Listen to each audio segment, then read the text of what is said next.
Good morning, everybody, or good afternoon, or good evening, whatever time it may be for you.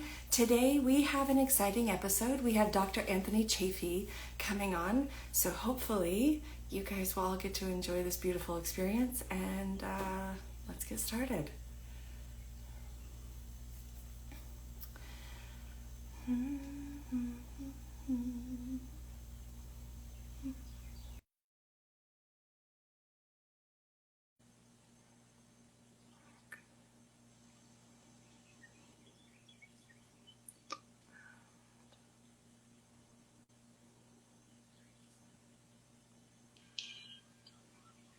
Hello, Hi, how how are are you? you? Morning. I'm good. I'm good. Looking forward to this. Yes, me as well. How are you today? I am good this morning. It is bright and early. I've already got my husband's steak cooked for his lunch and eggs cooked for his breakfast, and you know, ready to roll. Good stuff. Good stuff. Yes. Amazing stuff. What time is it over there now? 7:01 a.m. That's okay for you. You're usually up a little bit earlier than that, aren't Yes. you? Yeah, I actually slept in. I got up at 5:30. No, there you go. There you go. So who else is joining us now? I know. Is it Jonathan or is it Michael? I think it's Michael's gonna start off with us this morning. Um, I haven't gotten. I just accepted your request, Michael. So hopefully, Super stuff. nope, it says unable to join. Fun He's stuff. probably on. He's probably on the laptop, is he? Because I think this is where you usually have problems when you're on the laptop. Yes, I did make sure to mention that to. There we go. There he is. Hey, How are you, sir? Hi, good I, morning. I'm doing well. It's super dark here, so I'm having, I guess, a little bit of a fireside chat. Nice, Nice. nice. Yeah, the kids are asleep, and I just don't want to wake them up yet before we start getting ready to go to the airport and all that fun stuff. Are you going on holidays? No, I've been in Colorado for the summer. I just got the kids Nice. away from the city, and just we've been playing in nature all summer, and it's just been really nice to kind of connect with our roots. Super stuff, super stuff. So just waiting for Chafee to hop on, so we will see any moment. Okay, I'm not okay. seeing any messages from him yet, so No worries at all. How are no. you guys doing? Anyway, everything going well with you guys? Yeah, everything's doing extremely well here. I mean, other than I'm freezing. It's got to Yeah. be like 50 degrees right now, or maybe a little colder. I'm not even gonna look at the temperature, so I don't think about it. Mm. Utterly jealous. So jealous. Well, I will be in the Devil's Armpit in about 6 hours, so it's gonna be super hot in South Florida. Mm. Uh, Is it still yeah. flashing, or is it No, better? no, Or no, no. It's flashing, Brian, because I believe the fire. You're by the fire, Mm. right? yeah. Yeah. Yeah, he's by a fire. He's getting the true primal experience. Oh, as we are, as we're over here in our rooms. Okay, I see him in here now. Right. Good stuff. So, let's see. All right. I have just sent you an invite. Should be able to join now. Here we go. All right. Hey. All right, Hi, hello. good morning. Good. Or I'm Yeah. not sure what time it is for you, actually. It's nighttime for me. Yeah, down in Oh, Australia. Yeah, it's just like 7 p.m. It's not bad. oh, not bad, not bad. 12-hour difference. That's fine. Well, well, good evening then. Yeah, Good evening. It's morning. 5 a.m. where I am, so I it's was it's gonna the say it's like the it's gonna be pretty early for you guys. Mm. Yes, it is. Yeah. So, Yeah, well, thanks for absolutely doing that. lovely to have you on, by the way. I know everybody here in the community is excited to talk with you. Oh, I think we lost him. He's frozen. Fun. Oh, He was just about to say something there, and all he was. oh, I know. He's blowing everybody kisses. Just in case you guys didn't know. He Oh, might need to switch off and go and come back on again. that's what I'm thinking. That is what I'm thinking. Just send him a quick message and just tell him to log off and then come back on. Yeah, he should be able to come back on. That's usually what happens. Agreed. Agreed. For everybody that's joining us, hold on. We are getting the technical difficulties figured out. I'll send you another. There, Here we go. I think he's back in. There we go. Back in there now. I don't know. Part of that don't know what happened there. It's okay. It happens to the best of us. Wait, do you guys see him? Mhm. Yeah. Are you seeing him, Selena? No. Can you hear me? I can hear you. You just sound like, the All Father above speaking.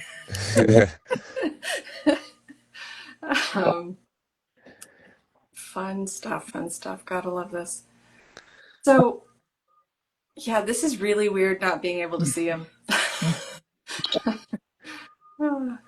I can see you. So yeah, I don't know. I've had that with Yeah, I can Instagram. see you perfect, Selena, as well. I think we Okay. can all see you perfectly. Well, then let's get this show on the road. All right. So in case you are not aware here, what we do is we do impromptu discussions. We will have kind of some of our group members will be floating in and out just to make you aware. So there's different topics, different conversations. Everything's impromptu and no specifics here. So good morning, welcome, good evening. And I actually do have a starting question for you. Because I know everybody here is highly aware that educate everybody in the ways of a proper healing, what is most bioavailable for us, and the reasons why and why it's logical.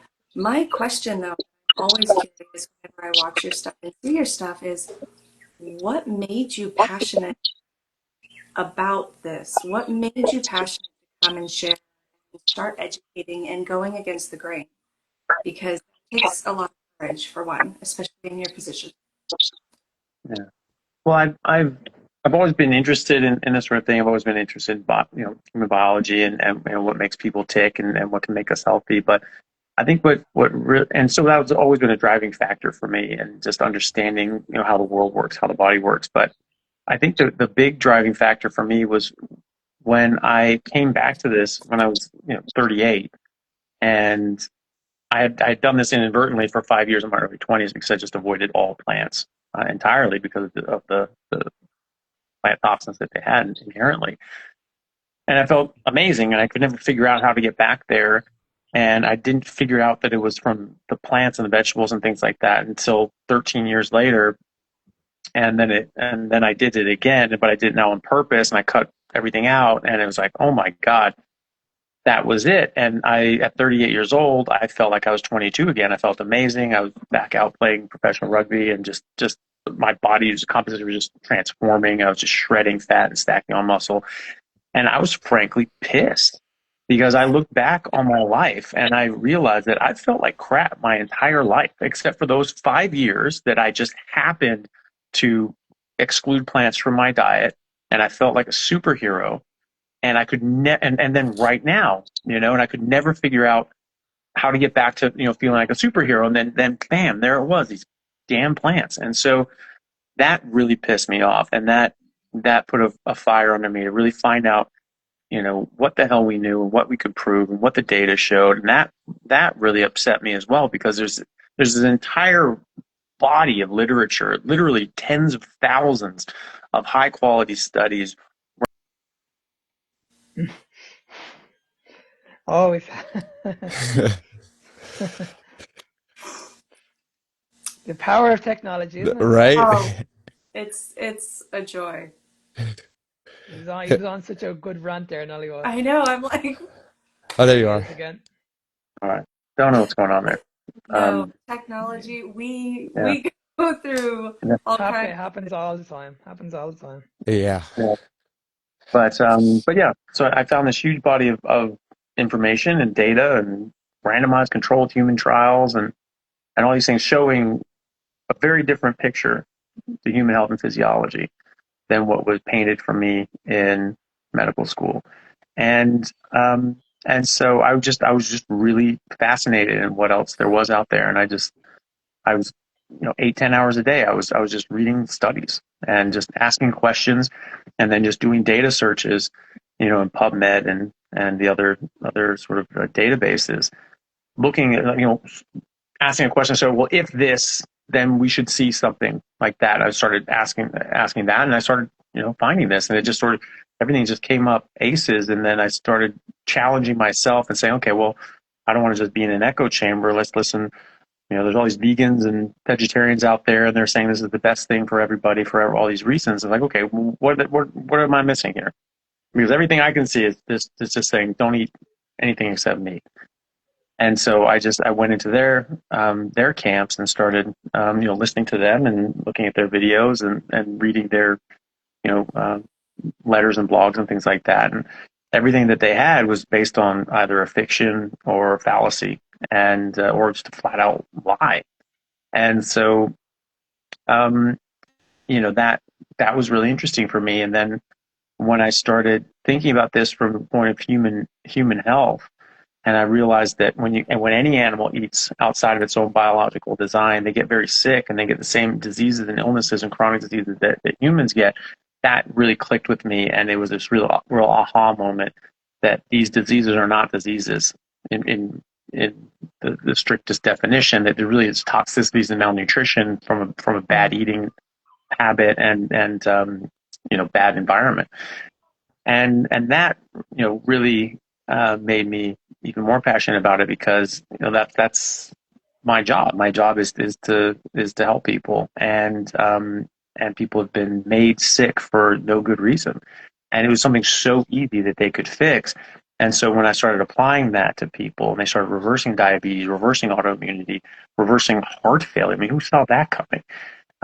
People with a 15% ejection fraction, circling the drain to needing a heart transplant. All of a sudden, they have normal ejection fraction. I have a patient that did that. Actually, I have a couple patients who have done that, and I've spoken to many, many more. And I've spoken to other doctors and clinicians, cardiologists, who have actually seen that specifically, that when patients go on a carnivore diet, or actually just a meat-based ketogenic diet, their ejection fraction can improve dramatically in heart failure. So, I mean, cardiologists are seeing this now too. So, who saw that coming? Who saw being able to just change what you're eating, eat steaks, and get out of a wheelchair and regrow your nerves from MS? But I have patients that have shrunk their lesions, their MS lesions, which is not something that's thought to be possible.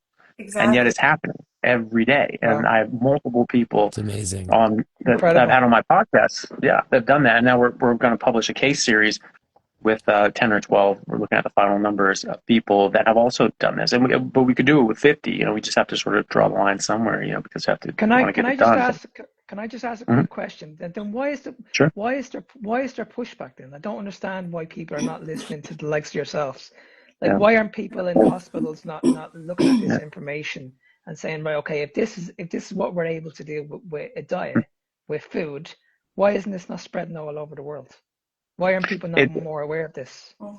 It's going to be multifactorial. I mean, the on the ground, when you talk to clinicians and you show them these sorts of things, they get very interested. And I know hundreds of doctors who have switched over and started applying this to their patients, and they're seeing the same results that I am. And I speak to them all over the world, and I get people, clinicians, messaging me all the time on LinkedIn or even other social media platforms, talking about how they've not only changed their lives, but they changed their patients' lives as well. So, as far as a mainstream concern, like if you talk one-on-one with a doctor, from my experience talking one-on-one, when you're in surgery, you've got a lot of time. You're just there for 3 hours doing your thing, but there's generally a conversation going on around that. And so I've had many, many, many conversations with surgeons, anesthetists, and so on from various teams, in my department or other departments, and they get very interested, and a lot of them try it themselves, and a lot of them start applying this to their patient population. I still get patients referred to me from some of the neurosurgeons that I've worked with before, And so when you talk to somebody one-on-one, and you can make, show them the evidence, and then send them these studies and things like that, that actually works really well. And there's a lot of interest there from a macroscopic scale. If you don't have someone that you can talk to directly, it's going to be, there's an air of skepticism, and you should have that. It's a healthy thing. You should, okay, well, what evidence do we have? What hard evidence do we have?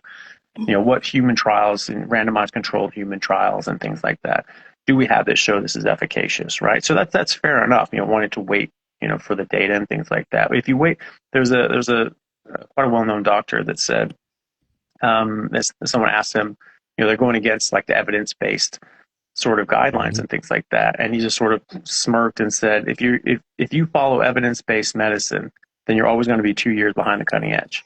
Exactly. And that's fair enough. If you want to just wait to see what happens, that's fine. But if you want to push the boundaries of human knowledge and try to make something better, then you have to try to change and challenge the system, because you cannot progress if you don't. If you Absolutely. want to get the same results, then just keep doing the same thing. If you want to get different results, then you need to try something new. And so people like myself and others are willing to do that. Others are like, I'll wait for the studies to be published, and that's fair enough. Another one is that doctors, we've been spoon-fed our education, our whole education. You get an undergraduate degree. At least in America, you can get a sort of a broad range education. Overseas, you do not. You take this class, then this class, then this class, then this class. And a lot of people just go straight to, you can go to medical school straight out of high school. So you don't even have an undergraduate degree. They don't even have a science degree or background.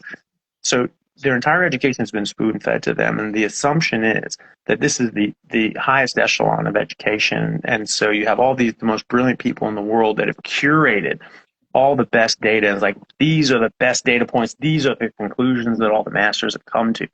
And so if it's not in medical school, it's not relevant. If it's not in your residency program, it's not relevant, because if there was something better than what I was taught in residency, I would have been taught something else, right? So, and that's a thought process that a lot of people have. Now, others that have been in the game for a while and seen things change a lot and been part of that movement changing things, they're much more open-minded. They're much more ready to see, because they've seen change, they've made change, and so they understand that more change will come. Others are sort of more set in that.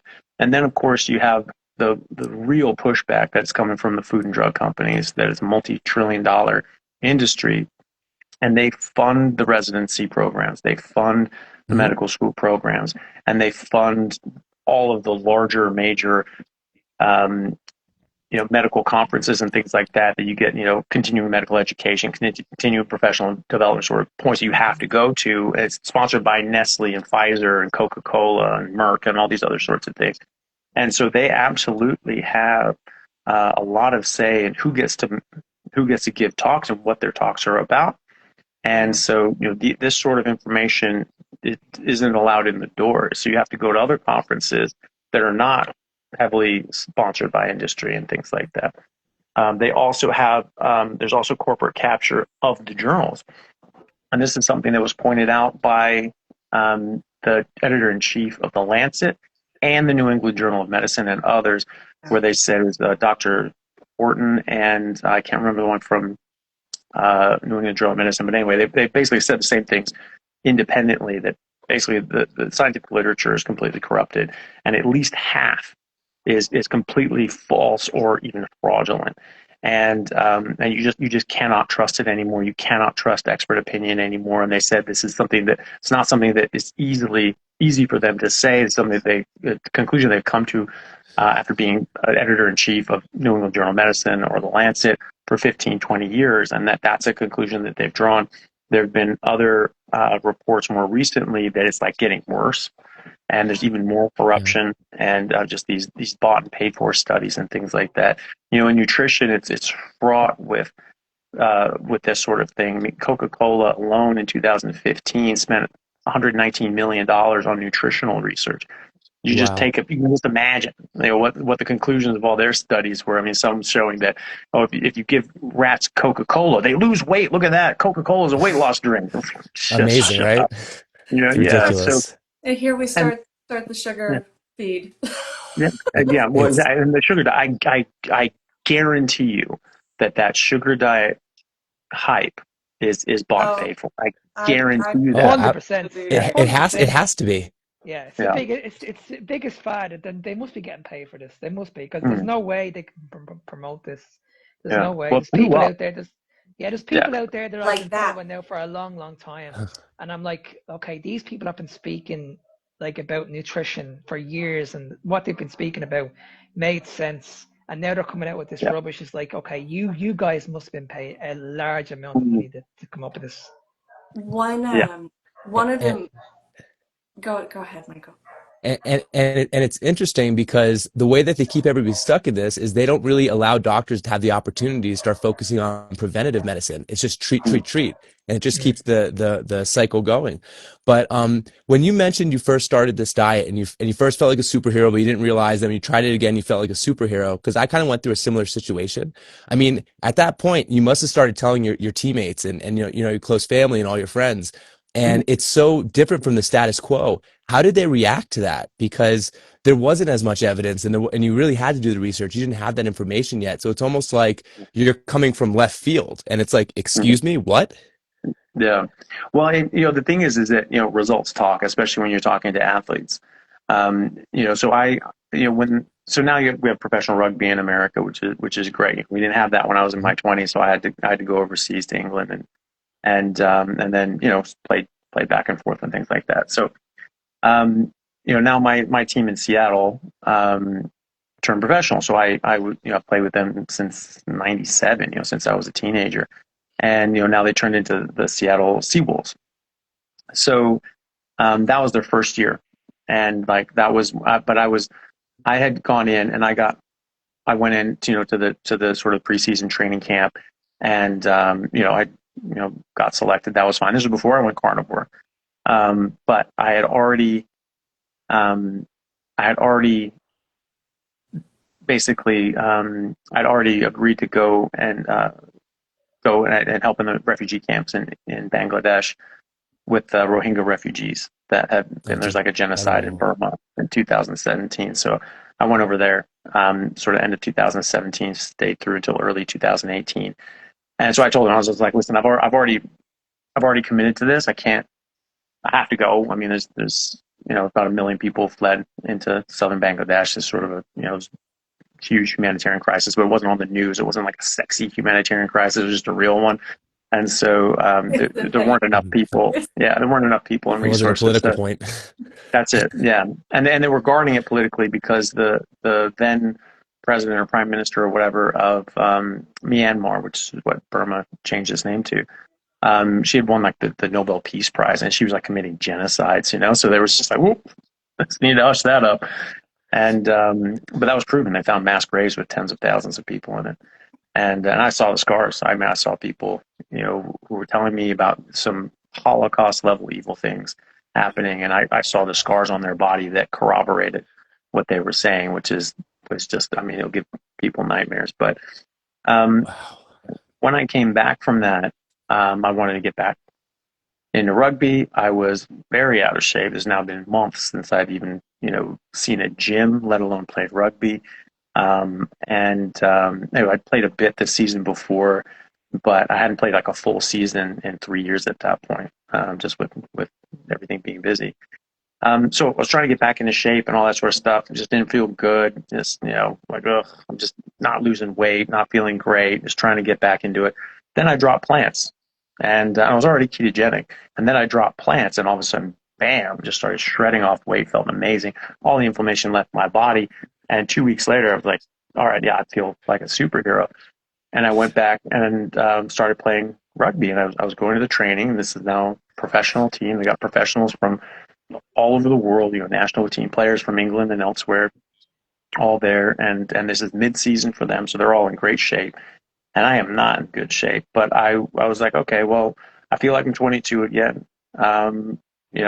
Should I ease into it and coast a bit. I was like, no, screw that. When I was 22, I could push myself as hard as I could.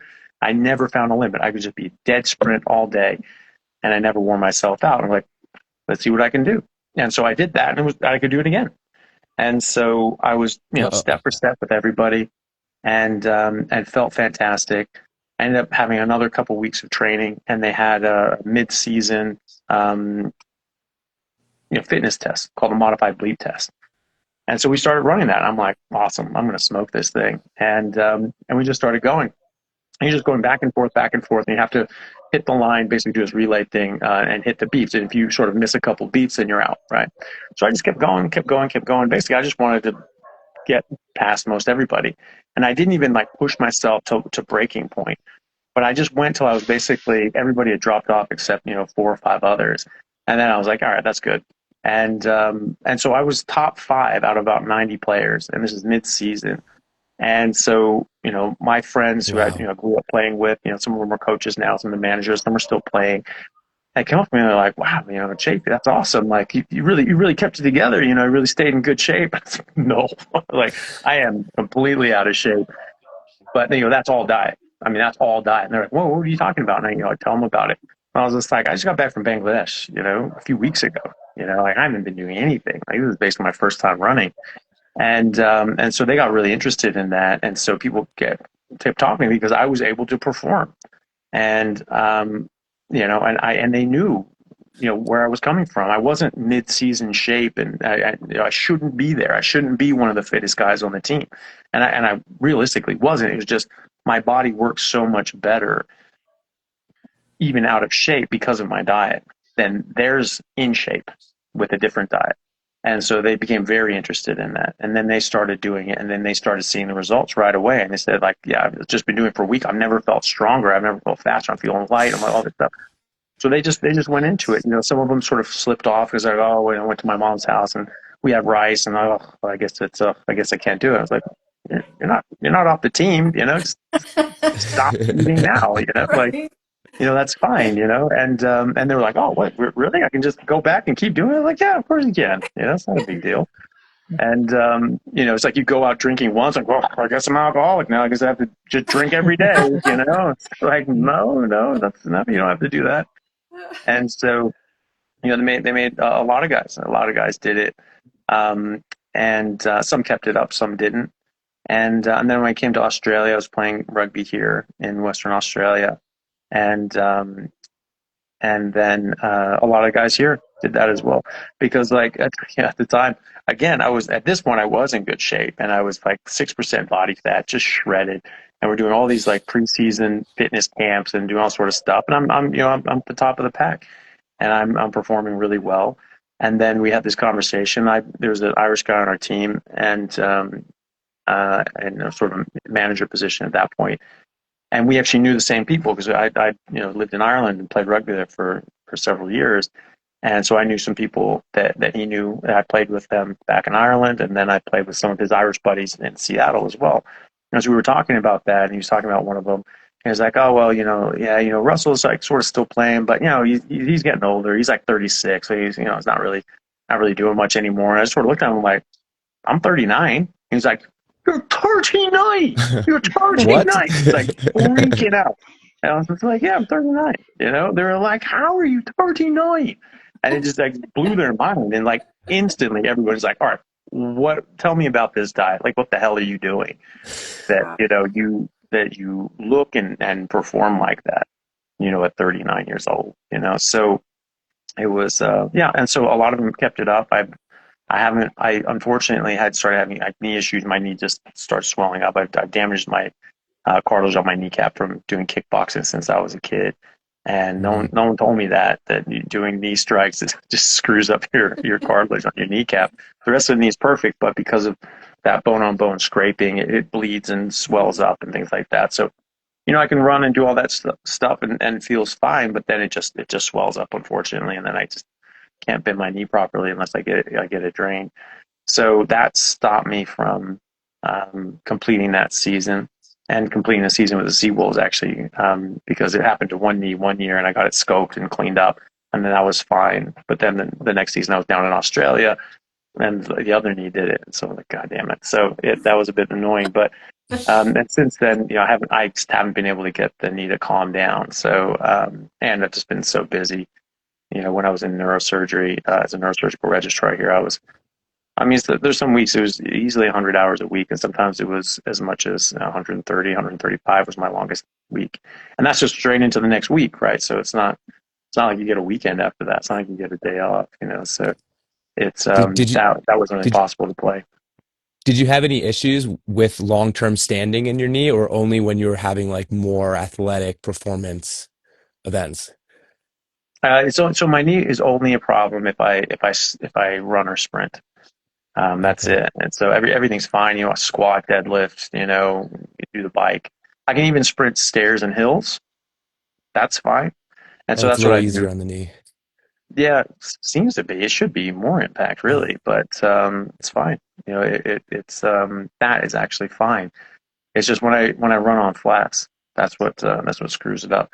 And so I haven't been able to play, but the second I figure out how to stop this knee from swelling up, like I will be back out there, and I'm looking forward to that. So, but I keep in touch with some of the guys, and they've won like 4 premierships in a row since since I was there. So it's a great team, first of all, but also like the core, like half the starting team, they all went carnivore, and they're just swearing by it about how great they feel. So you know when they athletes want to perform Yes. at their top level, and so I know a lot of professional athletes that are doing this now. Some of them are open about it. Some of them some of the top uh, rugby players in Australia, like the rugby league players, the Penrith Panthers, like they came out, they've won multiple championships, and they talk about how like half the team are carnivore. Top rugby league player, arguably in the world is Nathan Cleary. I mean, he's come out publicly talking about how he's been doing that for the last few years. So results matter a lot, and so it's the trainers, the athletic directors that are like, "Ooh, well, what about the study?" And there are studies, and you can talk to them on that level. When you talk to an athlete and you sort of break this stuff down for them and talk about it, and they see your results and they see other people's results, they're like, "Yeah, all right, let's do that." Can I That's just ask? amazing. Oh, Can I just oh, ask one question? Are the All Blacks doing this at the moment? A lot of them are, yeah, as I understand it. So you guys you'll probably know Bart Kay, but Bart Kay, he was professor of physiology and things like that in New Zealand, and he actually worked with the All Blacks for a while and had them sort of going in this direction years ago. And then I've spoken to one of the guys on and there's like the Frank brothers, like they've openly talked about how they are on like a heavily meat based ketogenic diet that I haven't spoken to them personally, but having spoken to people that play with them, they're like, it's basically just carnivore, but it's definitely ketogenic. And then a couple other players. I mean, there's some that have been open about it.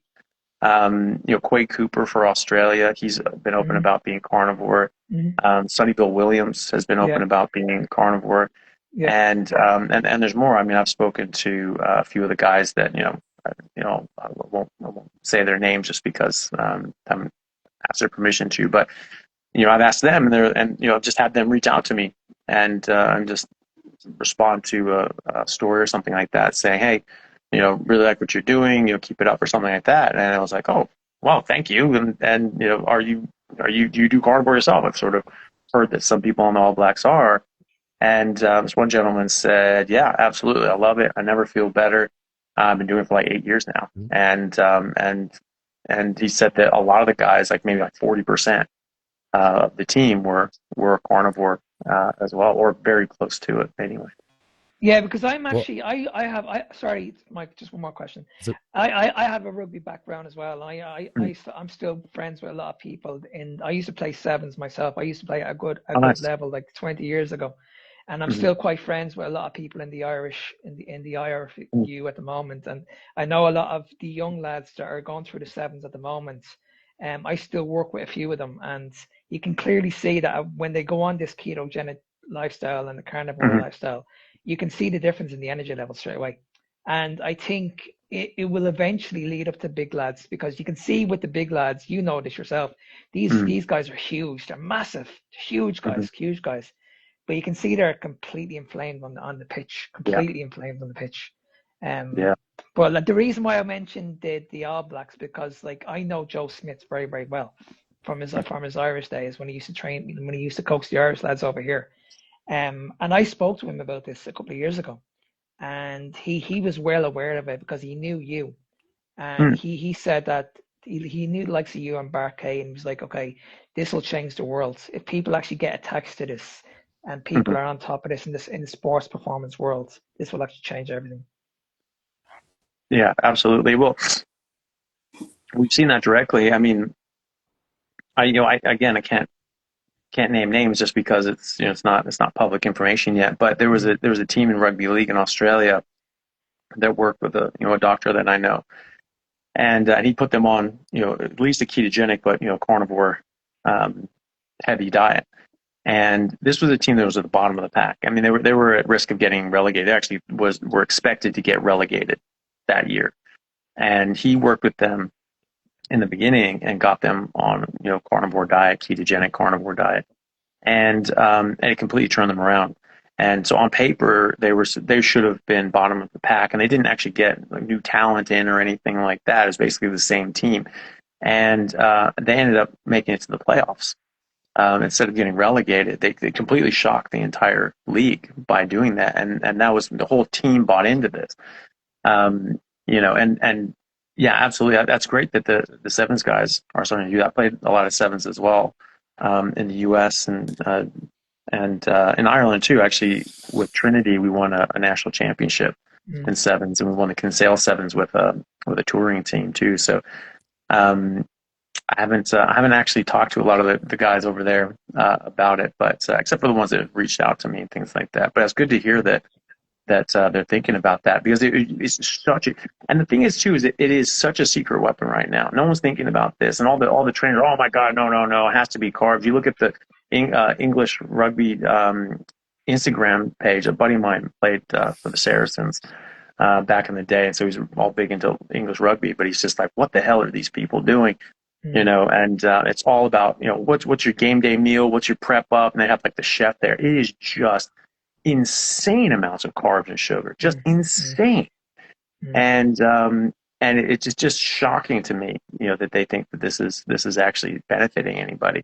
But if you get this, a team like Ireland's one of the top in the world, and that little extra bump of just everybody, just their bodies just working like a well-oiled machine on nuclear fusion, like it would absolutely, they would storm every game that they were in.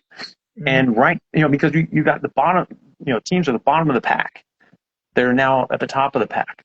It's only because of a dietary change. So imagine someone like Ireland that is at the top of the pack. Then make that change and just go into the stratosphere. It would be insane. 100%. I've always said this about the Irish team. They're very, very strong at the moment, but if you change their diet, it would take their performance to another level. 100%. Oh, yeah. I think they'd be the top team in the world for the next 5 or 10 years because of the quality they have at the moment. 100%. Yeah.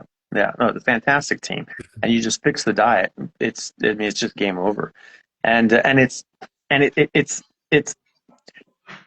such a great hack because it gives such a massive bonus. And I have a whole talk that I give at a medical conference called Ketogenic Carnivore Athletes. I mean, there's hard science behind this about how and why this benefits athletes, especially top tier athletes. And but not like almost no one's doing it. There are people doing it, and they are excelling. Some of these people have revitalized their career. They're getting towards retirement. Now they're back as a top player in the league and things like that. And that's in the news. People can look that up. Because they talk publicly about that. And then other teams getting up, but all these other teams are, oh no, I don't think we want to do that. So if someone just takes the chance, they're going to get the reward. And again and again and again. You're seeing examples of this. And so, that would be such a huge thing. I mean, it's legalized steroid. I mean, it's legal steroids, really. And it's because, I mean, I have patients who double, like professional athletes who have doubled their testosterone in 6 months to a year by just changing their diet. I mean, what professional athlete would not benefit? What male professional athlete would not benefit by doubling their testosterone naturally? And it's not only testosterone is going up, but their growth hormones going up, and their cortisol is coming down, and all these other things are optimizing in such a way as to make them a much, much better athlete. And 100%, and it's legal, and it's legal and it's healthy. You're improving your hormones naturally and healthfully, as opposed to, I mean, people cheat and destroy their health. And I would never recommend someone doing steroids. It destroys people's health and lives when it's done. Most of the time, I mean, you can get away with it. Some people can get away with certain things, but almost no one does come out unscathed.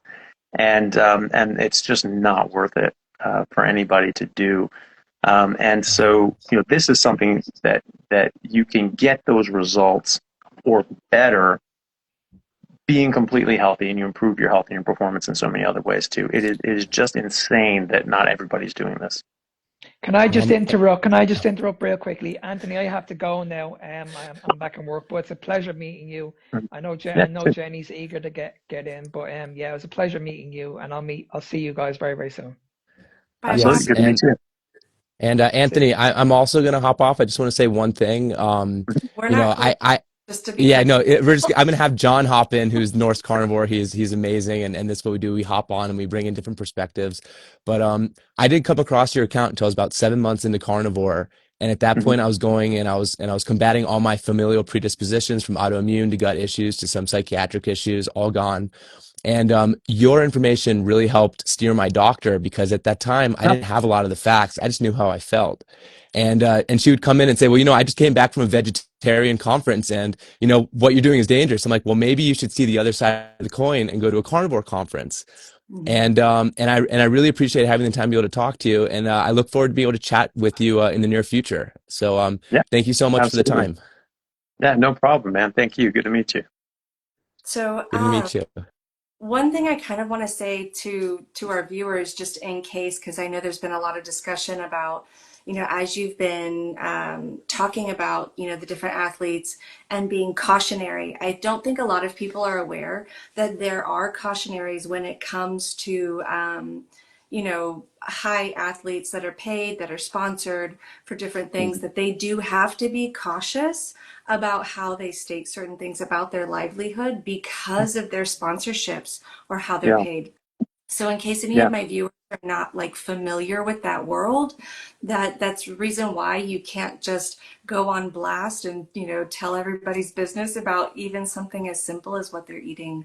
So just to kind of get everybody up to that, because I know some comments have been like, why can't we talk about it? And I'm like, well, really, there's a lot of politics when it comes to any of these major sports, and anything when it comes to people who are helping to pay the way. That's for sure.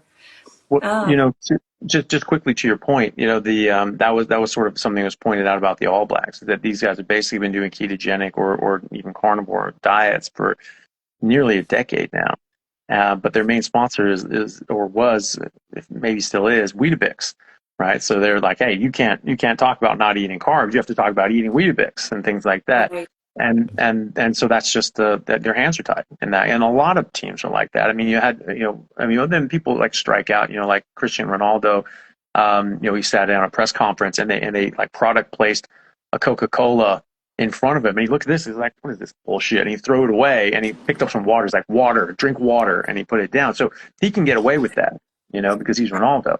But everyone else sort of has to toe that line. And the other thing is that a lot of the athletes that are doing this and having this massive improvement in their game, they don't actually want anyone to know about it, because they like having that unequal footing and that unequal advantage where they work like a superhero and their competition doesn't. So now they have to have an advantage on them, and they like that. So a lot of people don't talk about it because they don't want people knowing about it. And it's a legal advantage, and that's it is legal. rare to come across in those fields for sure. An advantage that doesn't cross any of the you might be out of your own profession line, you know. Yeah, exactly. Yeah. Um, It's a, yeah. yeah. So welcome, Jenny. Welcome, Jonathan. You guys obviously know this guy here. I'm familiar face. I'm not sure who that is. Yeah, Member of our group. there was I don't know something who a that little is. familiar with it, yeah. Hi, Dr. It's a pleasure Chaffee. meeting you, Anthony. Yeah, Hello. thanks for No, it's a coming pleasure on. meeting you both. Yes. Yeah, of course. So, an interesting thing I kind of wanted to like pull all the way back to the earlier part of the conversation was talking about when you heal something through food, um, the question and the pushback that sometimes happens in the medical field. So I reversed stage 3 thyroid cancer. And even to this day, when I go in and I go, you know, they look at my charts, they look at my history, and they go, how the hell did this happen? And I go, Mm-hmm. well, you know, I changed my diet. It obviously wasn't immediate. It took, you know, a few years to really get my body back into a cycle. But even to this day, years later now, I still, when I end up with a new doctor, if I have to go have something checked or looked, or just to kind of see where my levels are to make sure that I'm maintaining a healthy environment internally. Whenever I tell them, they go, well, how did you do this? And I go, well, I simply removed all of the bullshit out of my diet, and I started eating animal based. I was keto animal based at first, and then, you know, now I'm carnivore. And they go, well, but you had to have done something else. There's Mm-hmm. no way you did this just with food. There's no way Mm-hmm. you did this just, you know, with bioavailable nutrients. And I'm like, no, I did. Yeah. Like I did. And it's possible. But even, you know, in like you were talking about how doctors are very often spoon fed what data information is important. And it's like Yeah. they don't have time. And I try not to bash on doctors often in the sense of, but recognizing once they're in a practice, especially if they're a GP, they don't have time to hyper research everything that's out there. I mean, they just don't have time. And I think a lot of people forget that they might have to do some of their own research in their personal issues to get a further in-depth, like, data point for themselves. So I Yeah. just wanted to say that, you know, the pushback is real in all Mm. areas because we're not taught that it's possible, but it is. Yeah. Yeah. And that's a big one is that if you know, some doctors are like, well, this is what treats these things, this and the other. It's like, well, I did this other thing. Like, yeah, that wouldn't do that. And you do have to keep an open mind. I mean, the thing is that the way we are taught is it's like nutrition has nothing to do with it. And even though you go back to Hippocrates, let food be thy medicine and medicine thy food. Right. And another great quote from Hippocrates or credited to him was, before you try to cure somebody of a disease, first ask them if they're willing to give up that which is making them sick. Right. So 2,000, 3,000 years ago, we already understood the concept that, you know, we are hurting ourselves, that we are inherently healthy, and that we will continue to remain healthy as long as we don't have any sort of exterior influences that will make us unhealthy. And life in the wild is healthy. Life begets life, and the strongest survive, and so you get the healthiest examples then have kids. So you cannot have, by definition, you cannot have a genetically sick population. It would never survive. It would not have been able to compete. And so every example of life on Earth, as a species, individuals can have some sort of idiosyncrasies and genetic differences, but as a species population, there is not a single species. There cannot be, by definition, a single species that is just inherently damaged and sick and miserable, because it would never have existed in the first place. Makes no and it would not sense. have been able to compete now. Exactly. You know? Yeah. And so, natural selection selects you right out. yeah, that's it, And so I'm sorry, but we're the top species that has ever walked this earth that we know of. Right. And so like you can't just be inherently sick. No. If you just get old enough, you just get sick and miserable. No life on earth does that. None. Wow. Unless it has outside external influences and environmental influences, or they're malnourished. And we get both, And you see cows get this. They get big head, big tongue, limb neck, crazy cow syndrome. They figured out that these are from eating the wrong plants because cows are valuable. They have a price, and if they start dying, people lose money. So they had to figure out what the hell is killing them. Humans are more valuable when we're sick, and so we don't want to cure them, because if we just give them a pill for the next 60 years, we make millions off that one person, right? And so that is much more valuable to people. And so that they don't look for cures. They've explicitly said you should not search for cures, because curing people, means that you can't treat them the rest of their life. And so, it's pretty batty. But, unfortunately, and the other thing too, like cows get muscular dystrophy, but it's actually, they figured it out, it's nutritional muscular dystrophy. It's from a selenium deficiency. Yeah, and so you can just give them selenium and you reverse muscular dystrophy in cows. How many diseases do humans have that are either a combination of eating something that's inappropriate for us and causes harm, or is it some sort of nutritional deficiency? We don't know all the nutrients that we need and what a lack of them does. There are many more essential nutrients that we were not aware of, and what that looks like could be lupus, for all we know. It's more likely that's a toxin, but the point remains that that this is something that's actually well established in medicine. It's just been forgotten and papered over. And so, when you talk about like, oh, I just changed my diet and I went carnivore, because they think carnivore is crazy. You couldn't do that. Like, yeah, humans have been apex predators for 2 million years, but don't worry about that. It's crazy. Saturated fat. We figured out saturated fat 50 years ago, and heart disease has gone up since we reduced saturated fat. So clearly you need to avoid saturated fat. It's just like, oh my God. And so, and, I think that's my, but when you say this, sorry, what's that? sorry, I said, I think that was my exact facial expression during my doctor's appointment. Yeah. Well, but you have to be like, oh God, no. And, the thing is that like when you say something like that, like, oh yeah, I went carnivore and my cancer got better. You might as well tell them that you used healing crystals. That's it. Be like, oh, okay, well that wasn't it, but all right, I'm glad that you found something that made you comfortable. Like a security blanket or something like that. But fortunately, there are people that don't have their head quite so far up their ass. And so you have a lot of doctors that actually see this and see you and your recovery, and they go, what the hell did you do? This isn't supposed to be happening. And you say, well, I adopted a ketogenic diet, and there's, ketogenic metabolic therapy, and this works because you're starving the cancer cells and this, that, and the other, the Warburg effect. And you can say like, whoa, hold on a second. Why don't I know about this? Those sound like big words that I should know about. Right. And then they look into it and they're like, wow, actually there's a lot there. And some doctors get that wake up call, and that's really powerful for them, and then they change their entire practice and they start looking into it, and they realize that something has to give them that impetus to start looking at the literature, because it is there.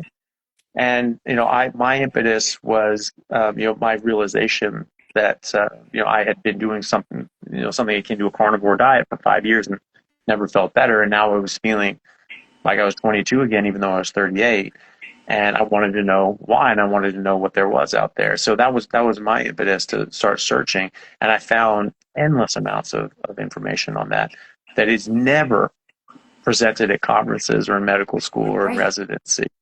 And even ketogenic diets that have been used for 140 years for diabetes before we came up with insulin. Oh my God, no! You don't need to carbohydrate restrict. That was the cure. I have a textbook from Sir William Osler, who was the first professor of medicine from Johns Hopkins, and he was knighted for being such an amazing medical educator. And there's a chapter in there from 1910. This was my great grandfather's textbook. He was a surgeon, And and there was a chapter in there on diabetes. The treatment was an animal-based diet. It was a meat diet, no carbs, about equal parts protein to fat. That was the treatment, according to Johns Hopkins. And that was the only thing that kept type 1 diabetics alive. And there was still a high mortality rate, but a lot of these people were living 7, 8, 9 months, a year, longer than they would have otherwise. And then some of them did survive and actually were able to survive long term as long as they stayed on that zero carbohydrate diet.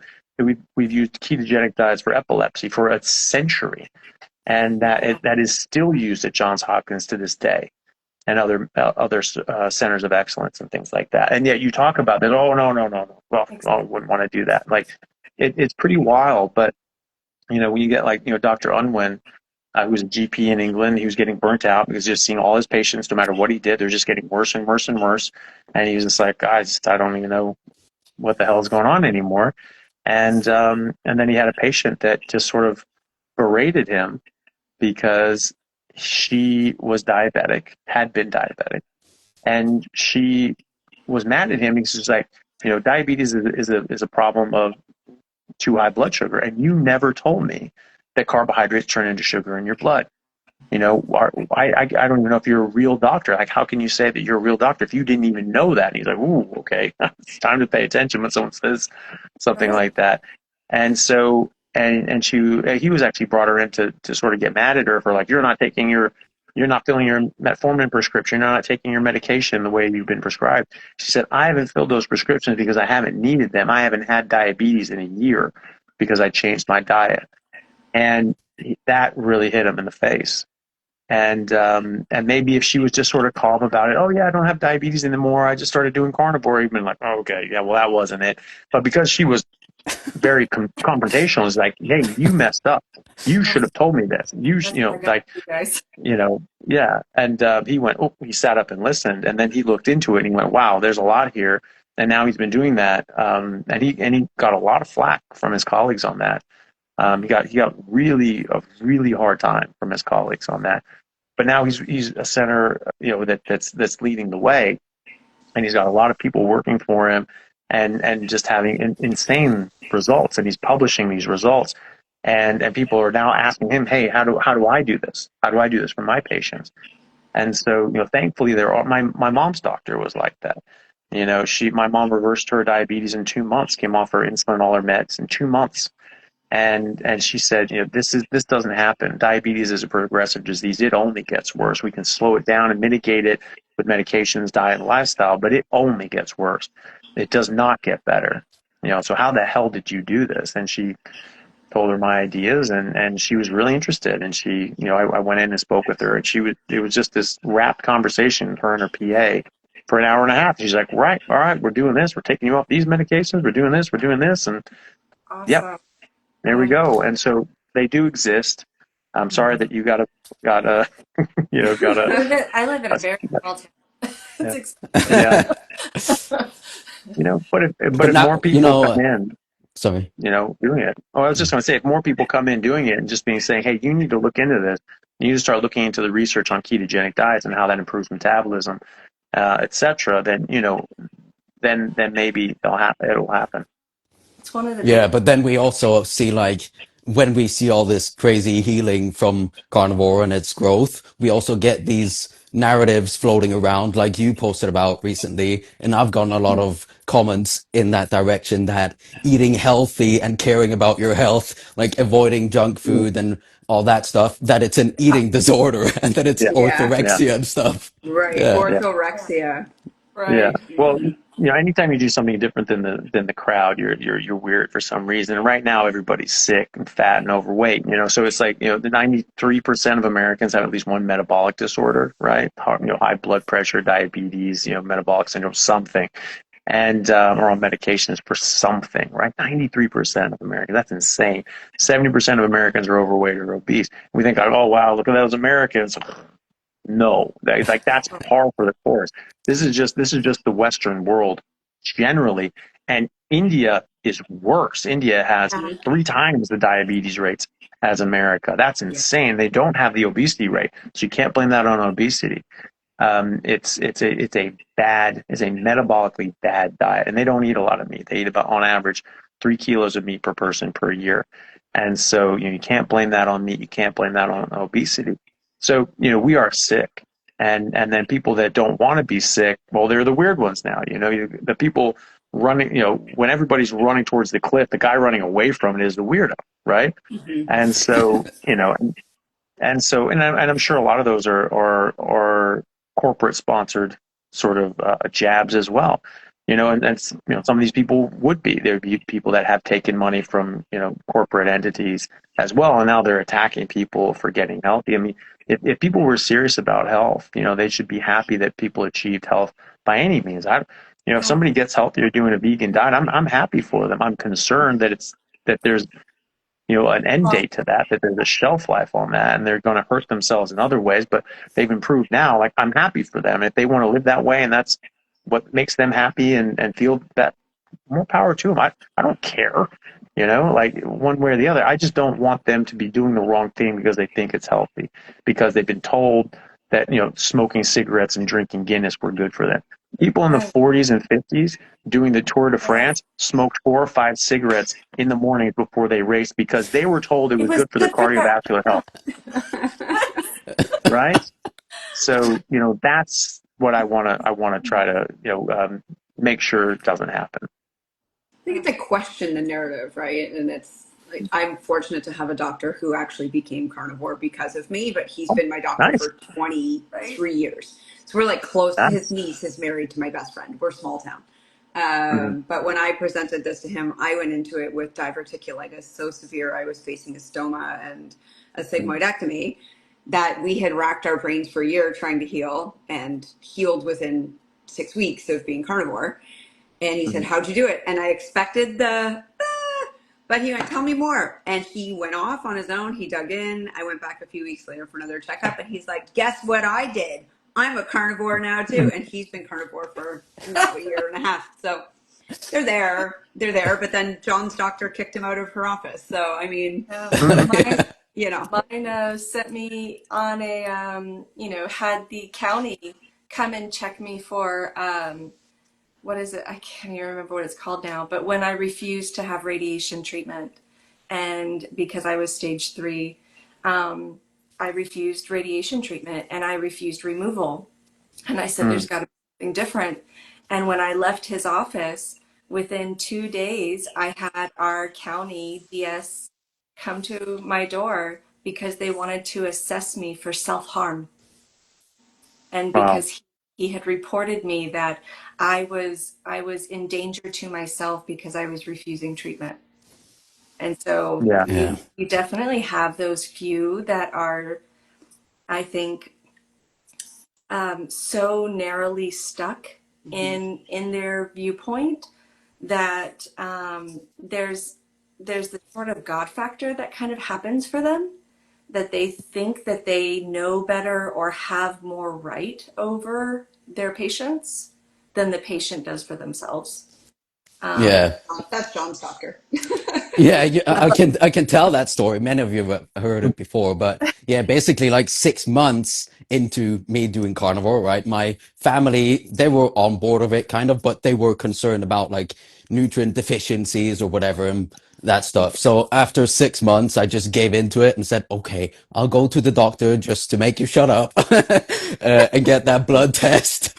And so I did. I went in, I started telling her, so I started eating this way. I didn't say carnivore. I said I'm eating meat, eggs, butter, fish. And suddenly my depression went away. My IBS went away. My anxiety went away, right? All that stuff. And so much more. The list is endless, right? And then we took the blood test. They were like concerned that, oh, of course, I had to come back because we have to work on a plan to like how I can reintroduce stuff. But then I come back the next time, show her the blood work, and she says, oh, Jonathan, this is the most perfect blood work I've ever seen in my career. But it's going to be dangerous for you, and you have to take this medication. So you, yes, and then you have to take this medication so you can eat those things anyway. Right? And then I just said to her that I'm not here to get a prescription from you. I don't want that crap. I'm only here to make my family stop bothering me. um, and then lastly, I just asked her after she kept on like saying how dangerous it's gonna be, and she wasn't curious about hearing anything from me. She didn't ask any questions. And Mm-hmm. then lastly, I just asked her a question, and I think it's a pretty fair question. I asked her, "Do you think the advice you give and the prescriptions you give people, do you think they've ever cured anyone from anything?" And then I got kicked out, and I've Yeah, never heard shots from my fired. doctor. Yeah, yeah, Yeah. She yeah, kicked me out right Yeah. after that. Well, a lot of yeah, people have a hard time accepting the possibilities of what they're doing isn't the right choice, isn't helping. I mean, it's hard to look at that. It's hard to take ownership. So a lot of people tend to want to go into denial because that's a safer disposition for them. yeah, yeah, definitely. And it's yeah, it's sad, but thankfully there's more. We're gaining more ground, and it's an organic grassroots movement. It's not like the sugar diet is likely funded and sponsored, and that's why it's sort of blown up so quickly. This is well, this has stood the test of time. This is what people have been eating since people have been people, but people have rediscovered this periodically over the last century and a half, and it has improved every single time, and then it gets washed away by some nonsense. But hopefully, with the internet and things like that, we can just make this lockdown that people can't paper over this and get it hidden away. But for you can even just say, what are you eating? You don't have to say, oh, meat, eggs. It's just the Viking diet. I mean, Viking diet. I mean, that'll work. That'll help. Like, John is like our North resident people. Viking. Yeah, it's just like, well, I'm on a Viking diet. I'm eating exactly what our Viking ancestors ate, and I feel great. And if they have a problem with that, then they're I the think you problem. just rebranded Carnivore, Dr. You Shafer. did. Yeah, We're all going the to call it Viking the diet. Viking Yeah, diet moving forward. Especially me, considering I'm from Norway, so yeah, it's yeah. perfect for me. But it's not, I mean, what's the problem? I mean, seriously. I mean, they went. I mean, Leif Erikson went from Norway to North America 1,000 years ago, using what? It was salted fish and lamb in barrels. They didn't get scurvy, right? They didn't get diabetes and heart disease and cancer and all that crap. I mean, these guys were just ravaging, Europe and North America apparently. So like they need people need some introspection, and if you say the carnivore diet, and they think like, oh, that's crazy. But if you pitch it like, no, I'm on the Viking diet, then they have to actually start to put that into a context that they can get their head around, or even say, well, I'm on a whole food diet. Okay, well, what kind of things? It's like, well, whole food ketogenic diet. You can say that. Like that's what it is. It's a whole food. Is no junk, no bullshit, and is it ketogenic? So we're not doing keto treats and keto snacks and all that sort of stuff. And we're just avoiding certain plants. There's a plant-free ketogenic diet. Like it's not that weird if you actually examine it for what it is. And you can say I'm on a Maasai diet. Like people. I'm on a Native American diet. I'm on the Cheyenne Indian diet. They eat buffalo. They were great. They were the tallest human beings alive on Earth in the 18th century, or the 1800s, I should say, and the 18th century for that matter. But when you put it into a context like that, I'm doing the Navajo diet. I'm doing the Cherokee diet. I'm doing the whatever diet. And it's just like, oh, okay, I'm doing the Inuit diet. I have this heritage or something like that. And like, people start going like, oh, okay, all right. Well, that's something I can get my head around. It's, oh, that's just fat or whatever. No, it's not. People, the Inuits have been doing this since How we many have years? records. Yeah. And so it's you can sort of frame it differently, and Yeah, and you and gotta that's meet why people where they're at, right? Yeah. yeah. And framing it in that context, you go, hey, look, there's all this data on ketogenic diets. This is a ketogenic diet. I'm doing a whole food ketogenic diet in order to address my metabolic issues, in order to address the cancer or something like that, for weight loss, whatever, cognition, all these things. Like there are studies, there are thousands of studies showing the benefits of ketogenic diets in humans. So, you just frame it like that. I'm doing a whole food ketogenic diet. That can make sense to some people. You say carnivore, like, oh my God, what is that? It's like, well, it's a ketogenic diet. And they're like, no, all right, okay, and it makes more sense then. Thankfully, this is sort of, and then we've purposefully talked about this. Ken Berry talked about just proper human diet. I've spoken about it a bit more technically, saying that this is biologically appropriate, evolutionary specific, species specific diet, biologically appropriate species specific diet, and I've said that in that very clear English, just to make no doubt about what this is, and so when you frame it properly, people can understand it a bit better. Absolutely, absolutely. I think people like the word keto too. I feel like it's been nicely conditioned for people. It's on box labels, so people feel good about that. It's mass marketed, so it's accepted. Mm-hmm. In that aspect. I do have a touchback point when you were talking about how being on these diets, as far as like keto, carnivore, animal based, how it reversed diabetes back in 1910. And I kind of started thinking about how the subject of, even since the early 90s, they started doing research about how a ketogenic diet was helping to remove autistic symptoms for children that had autism. And, a lot of their triggers and their tics and their assimilation in life was being remediated through a ketogenic diet. And now we have come so far as to have, a study with the remediation of schizophrenia. And all through this dietary platform of ketogenic, animal-based, carnivore. So it's an interesting topic for me that I'm curious, especially because I do have, I am on the spectrum. My youngest son, especially, and we have him on a mostly carnivore based diet. I say mostly because he had an apple 3 days ago. Oh no! My God. Yeah. All right, give it over. Give me your card. Give me your carnivore card. That's it. Okay.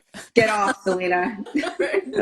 No, his Opa, my mother's husband, he didn't think about it. There's several grandchildren in the family. I'm the only family in the group that is not on a somewhat standard diet. And he didn't think about it. He went to the fridge. He was like, here's an apple. And we're not like crazy, like, oh my God, what do you give him? But we don't feed him those things. And from personal experience, I can say from him having that one apple, we went through 3 days of hell, like literal hell. He's 3 years old and went from, he does typical 3-year-old things, where he'll like be upset if we tell him not to do something or whatever, but he doesn't typically throw fits or tantrums or just all out emotional meltdowns. But for 3 days, whenever he has sugar, for 3 days typically seems to be about the removal point for him. He started, having complete emotional meltdowns. He starts hitting himself when he gets upset or he's not able to regulate emotionally. And it's from an apple. Like it's not like he went and got the candy bar from the store, but because we don't have these things, we've learned, hey, when he gets these high sugars and these high, plant-based foods, he does not emotionally regulate well. And he does more things that lend towards physical self-harm, where he wants to hit himself or he'll want to kind of hit his head and things like this. Whereas when he's not, if you meet him, he's this super intelligent. You would never really know that he was on the spectrum, but you give him an apple and the evidence is you know, unbelievably different how he reacts. Well, I'm just glad that you found something that, you know, can help, because obviously for most people, they have no idea that there's even anything that can help. And so they just, you know, because people can be very picky eaters, they give them whatever the hell they'll eat just so they can eat something, and it could be exactly what's making things worse. Exactly. And that's tough, you know, especially when you're trying to change someone from that diet, when you recognize all these carbs and sugars, that's really harmful to my child and their brain and their development. But I can't get them to eat anything else. It's very difficult. Yes. You know, so I'm really glad that you've been able to make that change for him, and see how dramatic that is, because, you know, Yeah. before you might be like, no, not the apple. But now you probably will be like, geez, no, you know, like you'd be like, just slap it out of his hand. What are you doing? You know? And Carrying a rubber so handgun. yeah, exactly. What are you doing? Yeah, this is like a water bottle, like spray bottle for a Yeah, cat. like a cat. No, stop it. You know, and you know, to the opa, Hitting your dog. not the kid. Right. Yeah, yeah. You know, don't give my kid that. And you know, but I've had you know, Lady Allie, you know, goes by Allie Carnivore, and she has a son who was autistic, and she said that he's nonverbal autistic only when eating carbohydrates. And he had been a nonverbal autistic until they figured this out and started going more ketogenic carnivore. And she was saying that, you know, goes over to the grandparents' house, and they just don't believe it. You know, they're like, the doctor is like, yeah, this is just energy crystals. I'm not buying it. And so they would, you know, give them candy and cookies and, you know, try to buy their love, you know, with treats. Yeah. And they said he would come back, and similar story, that he would not be able to speak for 4 full days after that. I mean, think of the amount of harm that's causing that little brain. That's happening to all our brains, but they're more sensitive. You can see such an apparent difference in their behavior and their cognition that, you know, it's frightening what that can do. But yeah, there's quite a lot of evidence, and people have been arguing this for a long time, that you putting autistic kids on a ketogenic diet is a really good idea. Dr. Palmer, Professor Palmer from Harvard, so this is not just any old, you know, Right. internet sort of doctor or whatever, is a professor at Harvard, you know, so he's no slouch in psychiatry. So he treats the schizophrenia and major depression and OCD, bipolar, etc. And he's finding massive improvements with ketogenic and even carnivore diets and other metabolic, other things that benefit the metabolism, proper sleep, proper circadian rhythm, exercise, you know, all these sorts of natural things that will improve your health, improve your mitochondria. But a ketogenic diet is a big part of that, because when you eat carbohydrates, it raises your insulin, and insulin blocks autophagy and mitophagy. So you cannot turn over your old damaged mitochondria and make new, better, faster, more functional mitochondria. You can't. So you stop yourself from doing that.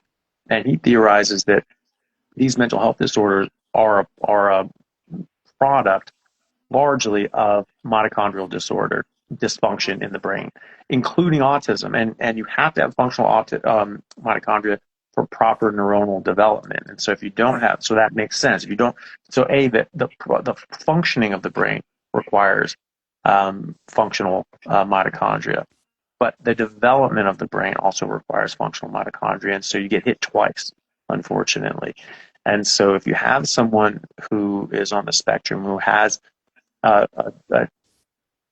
propensity or a predisposition to having damaged mitochondria in the brain, and that can elicit more disordered development of the brain and the neurons. You know, you have to be very mindful of that. Texas A&M showed that vegans and vegetarians were having much higher rates of kids with autism, and they found that some of the time it can be from a carnitine deficiency. We don't think of carnitine. Some vegans are starting to figure out that you do actually have to think of carnitine, because they call it a non-essential amino acid, but that's only true for about 70% of the population. 30% of the population, nearly 1/3 of planet Earth, cannot make enough carnitine or even any carnitine. And so it is an essential nutrient. They have to get it from their food, and it only comes from meat. Carnitine, carnivore, Latin for flesh. It only comes from flesh. And so carnitine is required to deliver energy to the mitochondria and for proper mitochondrial function and for proper neuronal development. You cannot develop proper neurons without carnitine. You cannot. And so in these poor little kids that don't have that ability to make enough carnitine, and they're being fed this deficient plant-based diet, and their parents don't think to supplement with carnitine because they don't think you need to, they can develop misdevelop their brain and develop this form of autism too. So thankfully, when we're eating a proper diet, when we're eating a biologically appropriate, species-specific, proper human diet, we won't see this because we're getting, again, malnutrition, the selenium deficiencies in cows. So what's going on? Well, we can have carnitine deficiencies in humans in development that will negatively affect your brain. So you're correcting that. You're getting the proper nutrients and you're eliminating out things that can cause harm, like the carbohydrates. It shuts down your brain. It seems to be the case that kids with autism or people with autism in general, their brains don't work nearly as well on glucose, and they need those ketones. They need those ketones to run their brain. We all benefit from our brain running on ketones. That's our brain's preferred source. Even if you have high blood sugar, if you have any ketones, your brain is running on those ketones. And if you take exogenous ketones, nothing.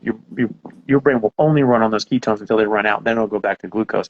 And if you're fasting or in a ketogenic diet, even though your blood sugar is dead normal, your brain will only run on those ketones. Right, so that's a preference. Your brain prefers ketones, and that is in biochemistry textbooks. You can see that mechanism. And so,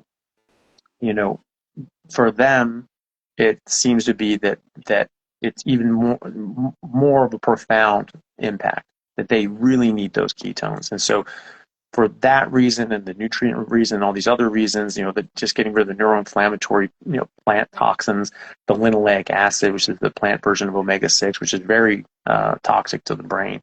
You're getting rid of all these things that can cause damage to the brain, and you're giving your brain the proper fuel.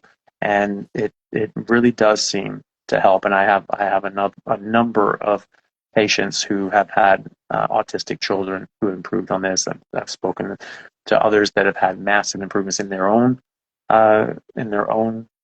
case themselves and their kids as well. And so it's amazing to me. And again, who would have thought that it was just a simple dietary change we could have fixed something as profound as that? Because I can say from my own experience, I had pretty severe symptoms as a young child, and I was born in 1984. So to give you an age perspective, and I was diagnosed when I was 12, turning 13, with Ring of Fire ADD. I also had sensory perception disorder, and they didn't classify me at the time as autistic, but in the early 90s, they did everything to avoid that diagnosis as much as possible, right? And it wasn't until I was older did I officially, they go, oh yeah, you got this. When I started my dietary shift over to, because of my cancer story, I wasn't focused on any of that aspect of my physical well-being at all. That wasn't even a thought in my mind. And it was probably about 3 years in that I really started to go, holy crap, I've not been having these certain tics where, not Tourette's, but I wasn't stemming certain ways as often, and I didn't know it was stemming at the time. I just was like this, I always sit in my chair and I always do this, and I don't do that anymore. I don't have a lot of the issues that I used to have, and it wasn't even something I was trying for. But even now, I still have certain sensory issues that come up, but the depth at which they used to affect me, 10% compared to I used to be at 100% all the time. It's a phenomenal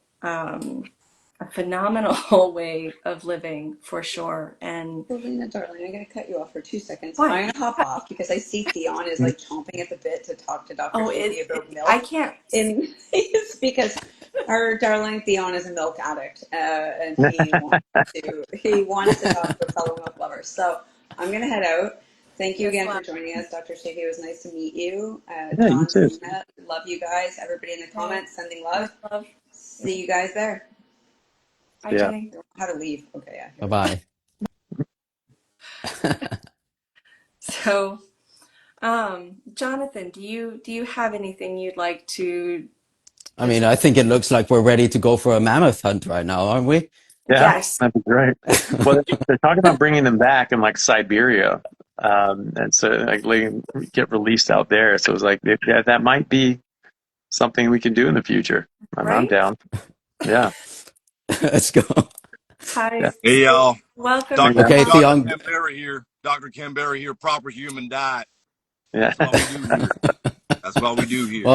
Well, Theon, go on with your milk stuff. Look, I don't want to take up too much of your time about the milk, Anthony. You're pressed for time. There's more important things I want to mention. I'm a support worker in NDIS, and I just wanted to also, backtrack on what you were saying about the autism and stuff, because I think these are big issues that we need to talk about. Anyone watching in Australia, and I'm sure I'll talk to Simon, how to Carnivore as well. Maybe he knows anyone, but I have a few contacts in NDIS. And Anthony, as you probably know, in Australia, there's a big sector here for a lot of unwell people, mental health and all that, and like you said, autism. So I'm happy to sort of get in there and be one of the guys to pull some strings. Use me, because I'm in the sector already in NDIS as a support worker. So, let's do this. Yeah. Yeah. Very good. Yeah, definitely. Oh, I'd love to. I'd love to get this down, official channels. I mean, Australia, thankfully, they got ketogenic diets in the national schedule for treating diabetes, and it was so successful it became, it's now been stepped up to best practice, right? So that's amazing. And even just treating diabetes, with this, doctors who are doing that, and they're seeing the diabetes go away, they are inadvertently going to see all these other things improve as well. So I think that's a big step in the right direction, and hopefully that opens up a lot of people's eyes to this sort of thing, and hopefully that gets into autism and developmental medicine, because that is so important. I mean, we're losing entire generations of people, and we just can't do that. We can't afford to. I mean, this is not a genetic issue. I mean, you have people that have a genetic predisposition, but there has to be an environmental trigger as well. And so these are people that are, according to their own genetics and their biology, they have every chance of success. But there's something environmentally that's holding them back, be it a deficiency or some sort of toxicity that's sort of slowing them down, or not being in ketosis, something. And so something is affecting them negatively, but it's an outside source. If they didn't have that outside influence, or whatever, they would develop perfectly normal, happily, healthfully, and be completely, fully independent, or have every chance of being a fully independent, active adult.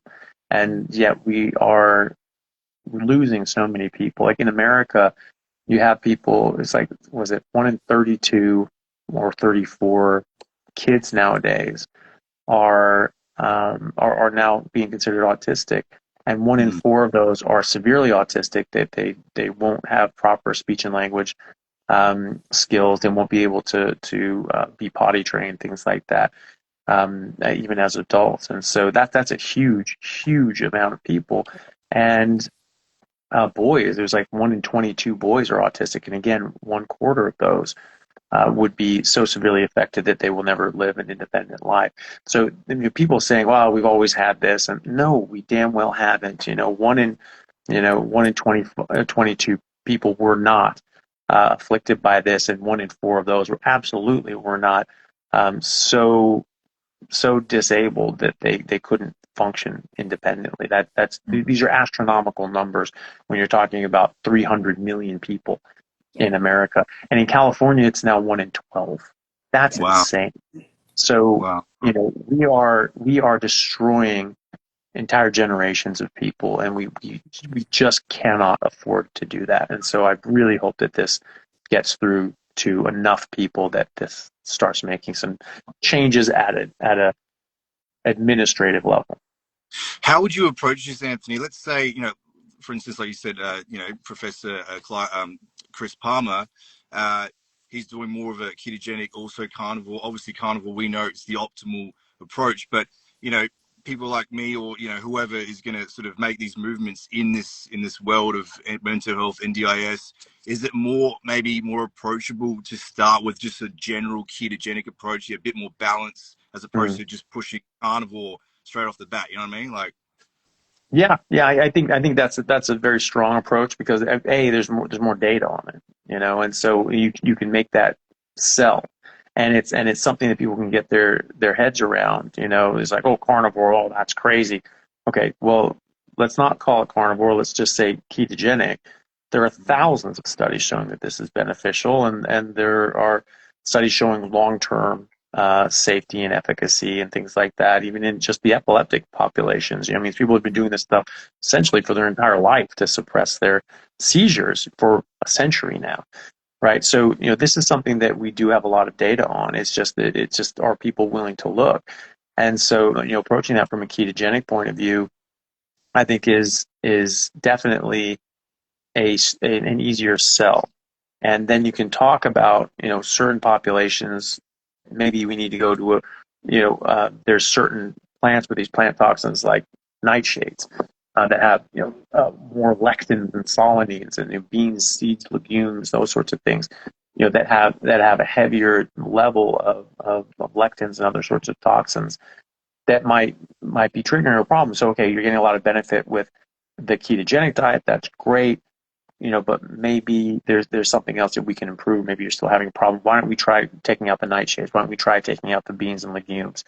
Let's see if that happens. Okay, well, maybe we need to go to a plant-free ketogenic diet just to see if you're reacting to an elimination diet. You can pitch it like that. Why don't we eliminate this? You're still reacting to something. Why don't we eliminate this? Just go down to bare bones, and then we can add things in one at a time and see what happens. And as long as if they want to add things back in and it's not causing a huge problem, like, I don't care. I don't add things back in because I do see a problem. I don't get a major autoimmune issue or something like that, but I feel worse, and I don't like feeling worse. I like feeling my best. But I think that's a good way of approaching it if you come from a ketogenic approach. That is quite simply the most rigorously studied diet that has ever existed. People talk about the Mediterranean diet. There are nothing close to the number of rigorous human trials that have been done on the Mediterranean diet than the ketogenic diet. There are just thousands and thousands and thousands of studies on ketogenic diets for specific medical issues with explicit endpoints and medical outcomes. So there's no diet on earth that has been studied with the rigor that ketogenic diets have. The only thing that nutritional epidemiology has is these food frequency questionnaires, and they keep saying that plant-based is best. It's nonsense. That's not real data. That's not real science. You're asking someone to try to remember every meal they've had every 4 years sometimes. That's just asinine on its face. And they look at it in a biased way. You've got Walter Willett over at Harvard, and the dentists, they're religiously anti-meat.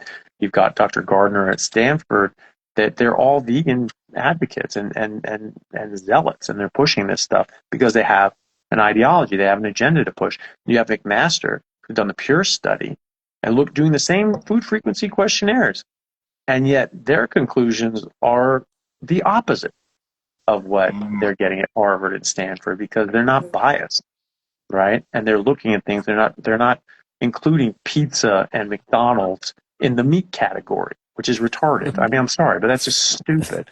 And anybody who quotes this stuff is either a fraud or an idiot. It's just that simple. Like, you're not intelligent enough to realize that this is bad data, or you're a con artist and a shill and a fraud who is trying to manipulate and mislead people. And unfortunately, there are a lot of those out there that talk about how great this data is and all that sort of stuff. And they tone down all the flaws and the problems with it, like the fact that they don't ask people what they ask people to try to remember what they've eaten in 4 years. I mean, you could never do that. No one's able to do that. I've only eaten meat for the last decade. I couldn't even do that because I couldn't tell you exactly what meats and eggs I've eaten and how much I've eaten every single day. I can tell you about 2 to 3 pounds of beef a day. Yeah. That's it, you know. But But that's it. Sorry, Anthony. Just quickly, All right, just mentioned. I wanted to include Jonathan into this because Jonathan's had a bit of a background with mental health, and it's very important that And Jonathan's a young lad, and he's got the courage to actually put himself out there and tell his story to the world with mental health, with depression, and it's a big thing, as we all know. There's hundreds of thousands of people every year commit suicide. It needs to be talked about more, and Jonathan, take it away, mate. No, yeah, it's especially seeing the drastic rise of it among young people like me. I mean, I went carnivore when I was 22, like 2 years ago almost. And just seeing people in my age group, how they keep getting worse and worse and worse and worse, and how just for me personally, right, I was suicidally depressed, right? And talking about the schizophrenia earlier, I had like symptoms that very much remind me of what I see people saying schizophrenia is as well. And like no one, especially not people at that age, should be like experiencing anything like that.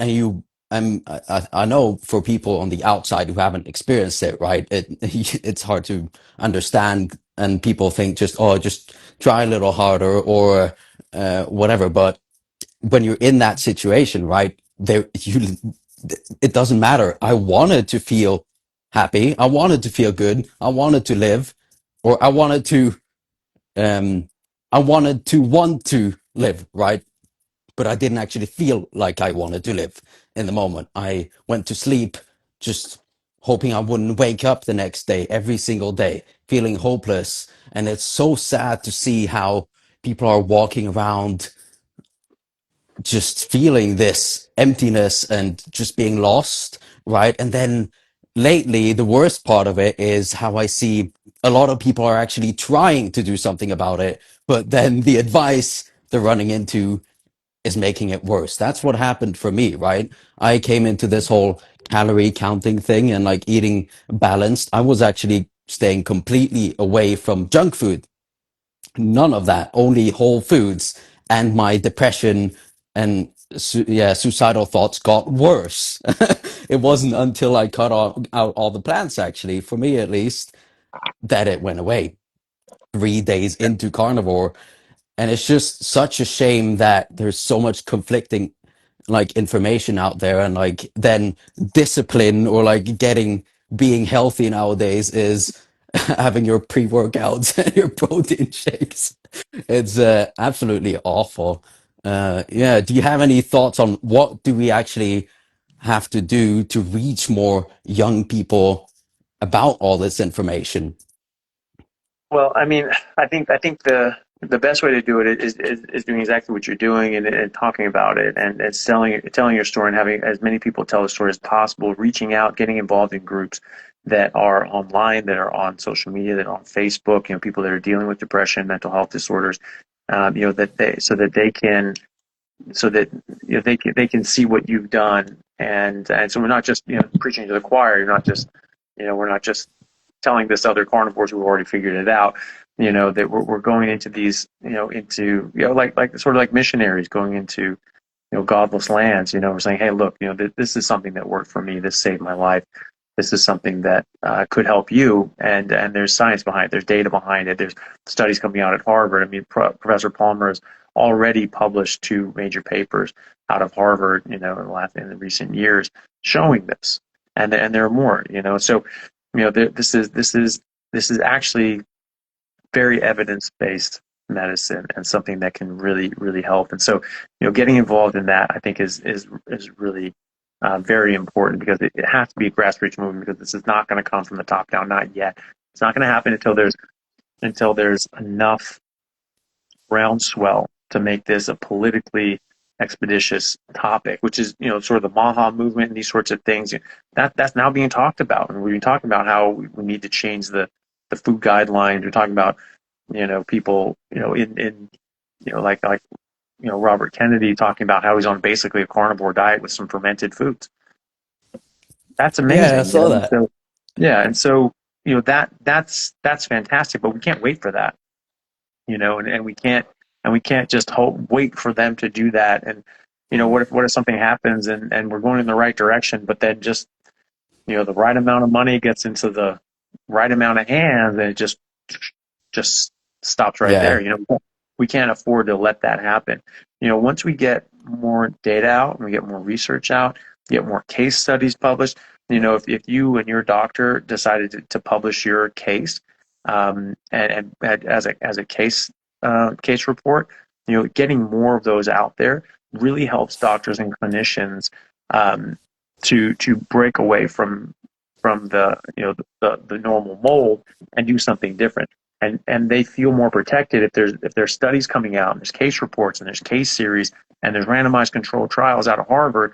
Well, now it's like, okay, well there's actually something there, and this is something that I'm not going to lose my license if I prescribe this and try this with someone, because I can say, hey, look, no, this is backed by data, this is backed by evidence.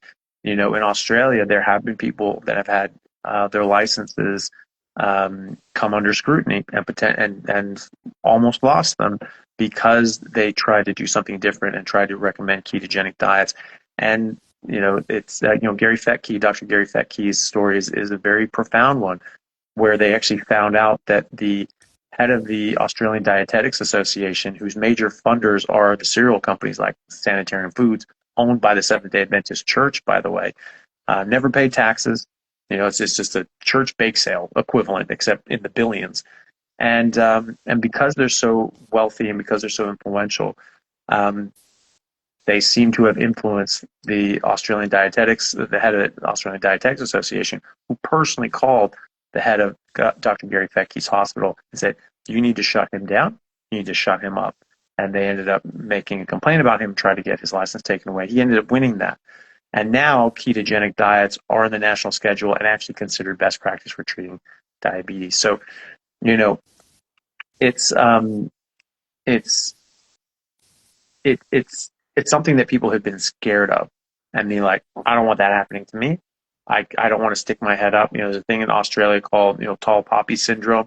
You stick your head above the pack, you're getting your head lopped off. Not a great look. If you're trying to knock off your best and brightest. No, you just all conform and toe the line. No one is allowed to excel. Yeah,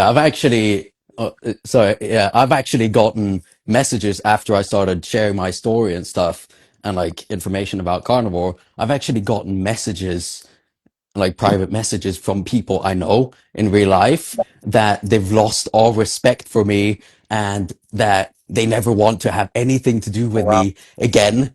Yeah, and all that stuff. But I mean, if that's someone's reaction to me doing what I believe in and talking about it and taking care of my own health, I mean, get out of my life. I'm gonna talk about this stuff. If I don't, who else will, right? That's my thoughts on it. And I've actually now dropped out of my studies to focus that time on sharing this message instead. I mean, I do have a job on the side, don't be too worried.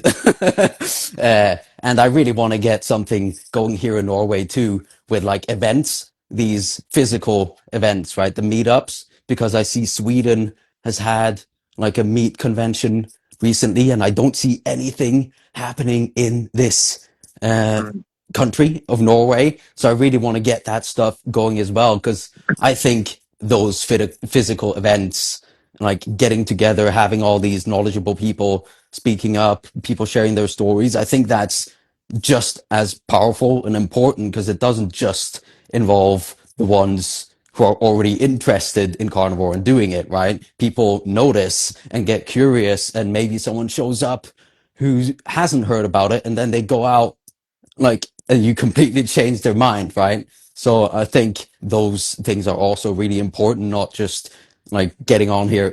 I mean, this conversation is important, but like it's important to get that aspect as well, right? Yeah. Yeah, Absolutely. and well, and that's the thing. Like, if someone's mad at you because you got better, that's someone you do not need in your life, and so good riddance to bad rubbish, really. And Exactly. yeah, you keep doing what you're doing, and and we'll just keep that grass movement going, and hopefully we get more and more clinicians and more psychiatrists and psychologists understanding the benefits of this, looking at the research, understanding that there is this out in the literature. Because once you get clinicians doing this and practicing this and prescribing this, that reaches a whole new audience. You see them reading, their own patient population. They're going to have hundreds of people that they're going to influence, and they're going to have better results with their patients. That's going to influence other clinicians, and then that's going to just spread like wildfire. So, it doesn't matter. You never sweat the haters ever, just ever. Just never worry about them. If someone is that small-minded that they can't stand seeing you improve your life and your health, then you do not need them. If even if they disagreed with what you're Exactly. saying, they should be happy that you're doing better. For when they just say, "Look, I don't think it's that carnivore thing. That's kind of crazy, but I'm really happy for you, and I'm glad you're doing better." You could at least say that, but they're Yeah. not. They're just not. They're not good people, and you don't need them in your life. Exactly. Well, I think haters is actually a good sign because it means the old saying goes, Mm. new levels bring new devils, right? Yeah, So yeah. but going back to the whole grassroots thing, you guys are totally right on the money there with the whole these meetups, because I just came from one myself. Melissa B. I think Mm. you met her, Anthony. She's Yeah, from Australia.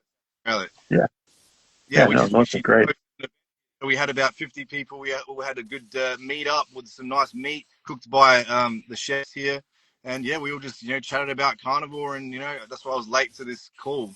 So, good. Oh, okay. Yeah, very Oh, good. today. Yeah, just then I'm just in the car right Yeah. now. Yeah. The building right next to Yeah. me had the meetup. So Are you going to the Australia live carnivore thing next year? Because I'm coming to speak there. So oh wow, yeah, can't it'll wait to be meet great you to Nice. in person, meet you. mate. Yeah. Exciting, Yeah, you too, exciting. bro.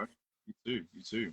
Absolutely. I want to pop in here. There is a gentleman that has been waiting for a question to be asked that he has posted up here, I think, since we started. So I Mm-hmm. would like to pose this up here. His question is whether I believe, talking about you, Anthony, have had any patients with tics. He has Tourette's who have experienced any level of remission from their being on carnivore. Have you had any Yeah. experience? Not personal patients of mine, but I have spoken to people who have absolutely, and even Dr. Baker had a young woman, young girl who was on his podcast, and she had quite severe disabling Tourette's, and is completely in remission to that now. So, that is amazing, and it's very, very reassuring. So I don't know of specific research studies that have been done. So these are anecdotal results, but yes, I've 100% seen people improve, and some quite dramatically so with Tourette's. So and that's the other thing. I mean, this is a biologically appropriate, species specific diet. It's only going to make your life better. It's going to make you healthier in so many other ways. And whether or not it helps your tics or your Tourette's, even if it does nothing for that, it will still be worth it. You'll still be 1,000 times better than you were otherwise.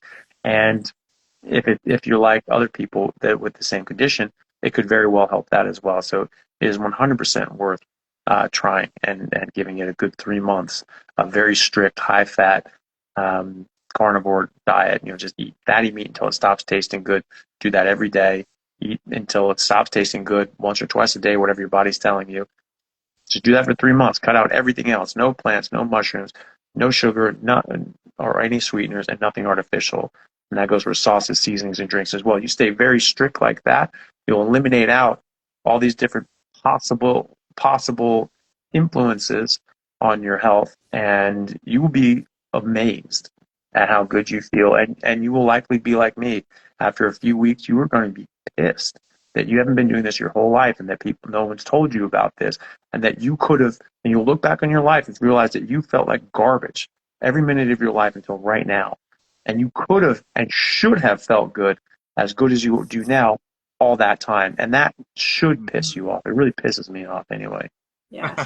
Yeah. So, For sure. Because I look back and go, I 100% believe from my own experience and all of the research that I've done since going through what I did, I 100% believe I would not have triggered any sense of a cancer story in my life had I been on a species appropriate diet.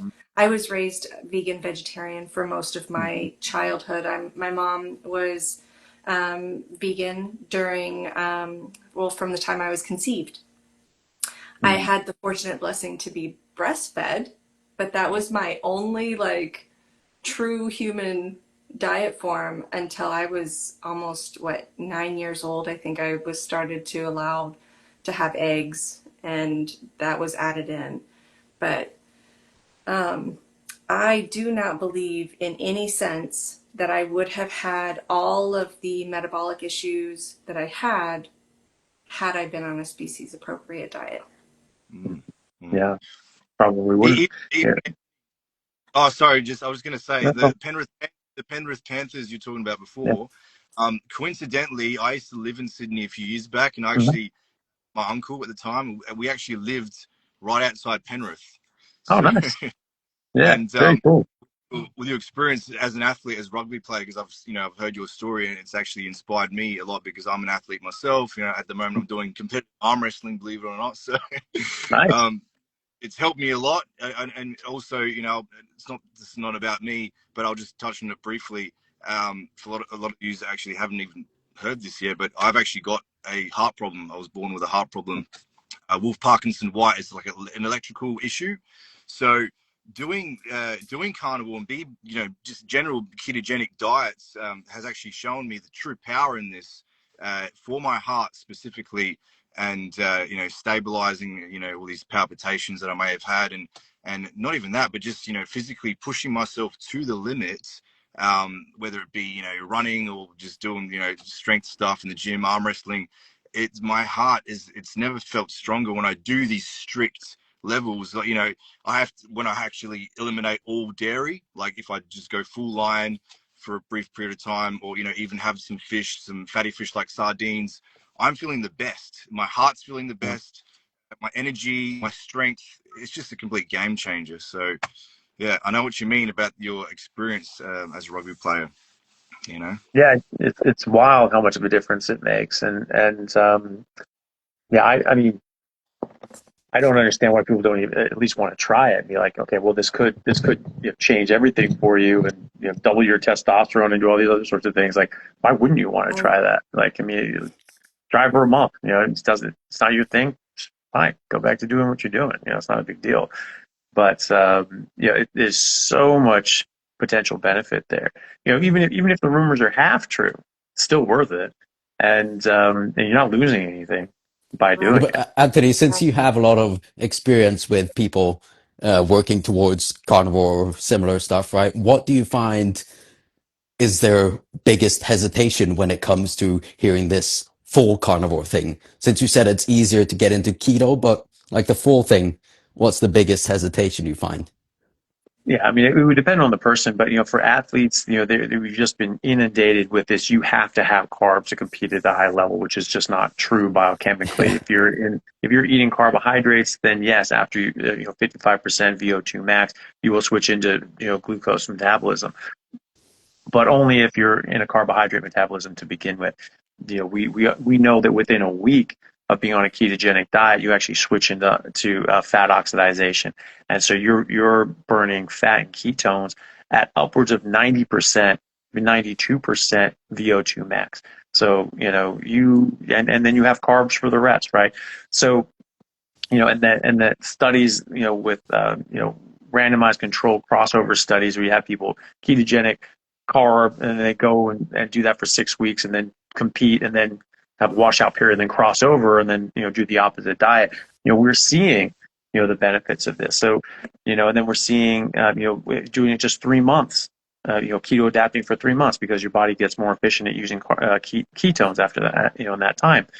They're outperforming the carb groups, right? Coming to the statistically significant figures, in world-class elite athletes, in Ironman and ultramarathon runners, they're outcompeting their carbohydrate compatriots. So, that it's just false, and so yes, if you're burning carbs, if you're eating a whole bunch of carbs, then yes, after 55% VO2 max, you need carbs. Okay, well then that's what you need. But if you're not doing that, then you don't. I mean, it's just that simple. So, and then like most people just normally, a lot of it is cholesterol. It's like, oh my God, if I do that, if I eat all that meat, that's gonna raise my cholesterol, and that's a heart disease risk. It's not. That's complete and utter false. It's completely and utterly false. And I've a lot of videos on that. I have one called "The Truth About Cholesterol and Heart Disease." It's just flat out that is not supported by the literature. Dr. Zoe Harcum did her PhD at Cambridge, in the Cambridge, on this exact subject. On should we, based on the available published data in the 1970s, should we have come up with guidelines limiting saturated fat and cholesterol? And she said, no, absolutely not. That was not supported. In fact, the opposite was supported. And so, okay, well, things change in 40 years. What about now? It's in the 2010s that she did this. And so, okay, we've got all this other data out now. We've got all these other studies out now. What does the data show now? Should we continue these guidelines now? And it was even more vehemently, no, absolutely not. Right? So, that's what the data shows. And we've just been misled. We've been spoon-fed in medical school. We've been spoon-fed in residencies. And that's just what people think now. It's wrong. It's false. It's a lie. It's actually a lie. It's not, they didn't get it wrong. They lied. Right. And so, that's important to know about. So that's a big one, because you have people, and you may have come across this, I don't know, but when your doctor said you had great bloods, they may have said, oh, but your cholesterol, because a lot of people do say, oh, your diabetes is better, your autoimmunity is better, your arthritis is better, your mental health is better, you're not hearing voices that are telling you to kill your dog, like all these different sorts of things that are improving and amazing, and your blood work is getting better, and oh my God, but your LDL went up, you have to stop this immediately or you're going to die of a heart attack. And it's just like, you know what? Like all the things that you've just described, I'd rather die of a heart attack than get all that crap. Exactly. And also, what makes you think that if all these things are improving, especially diabetes, which is the number one risk factor for developing heart disease, it's higher than smoking, right? Yeah. That reversing the number one cause of heart disease, how is that all of a sudden going to cause heart disease?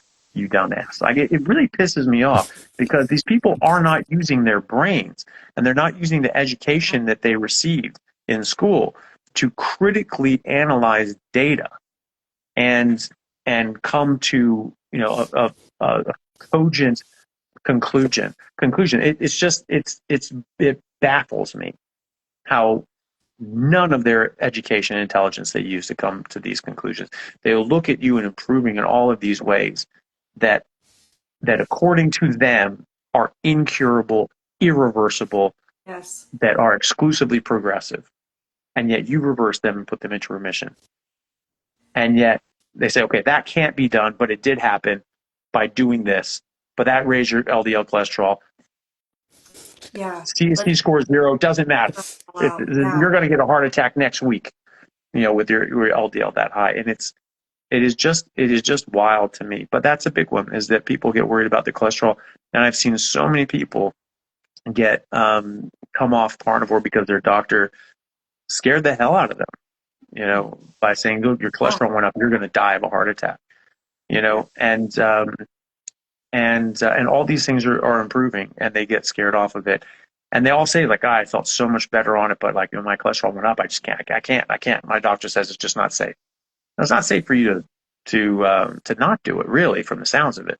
And it's probably not safe for you to keep going to that doctor because it's a bad doctor. But that's the thing. I'm sure they're very well meaning and working very hard, and they're just regurgitating the status quo. And 40% of the time, that's the right thing to do. But unfortunately, it's not all the time, and that's something that all doctors need to have a bit of humility with, because this is something, they said this to us when in our third month of medical school, that the things we're learning now in medical school will be obsolete by the time we graduate medical school. So we have to stay on top of things. We have to stay current.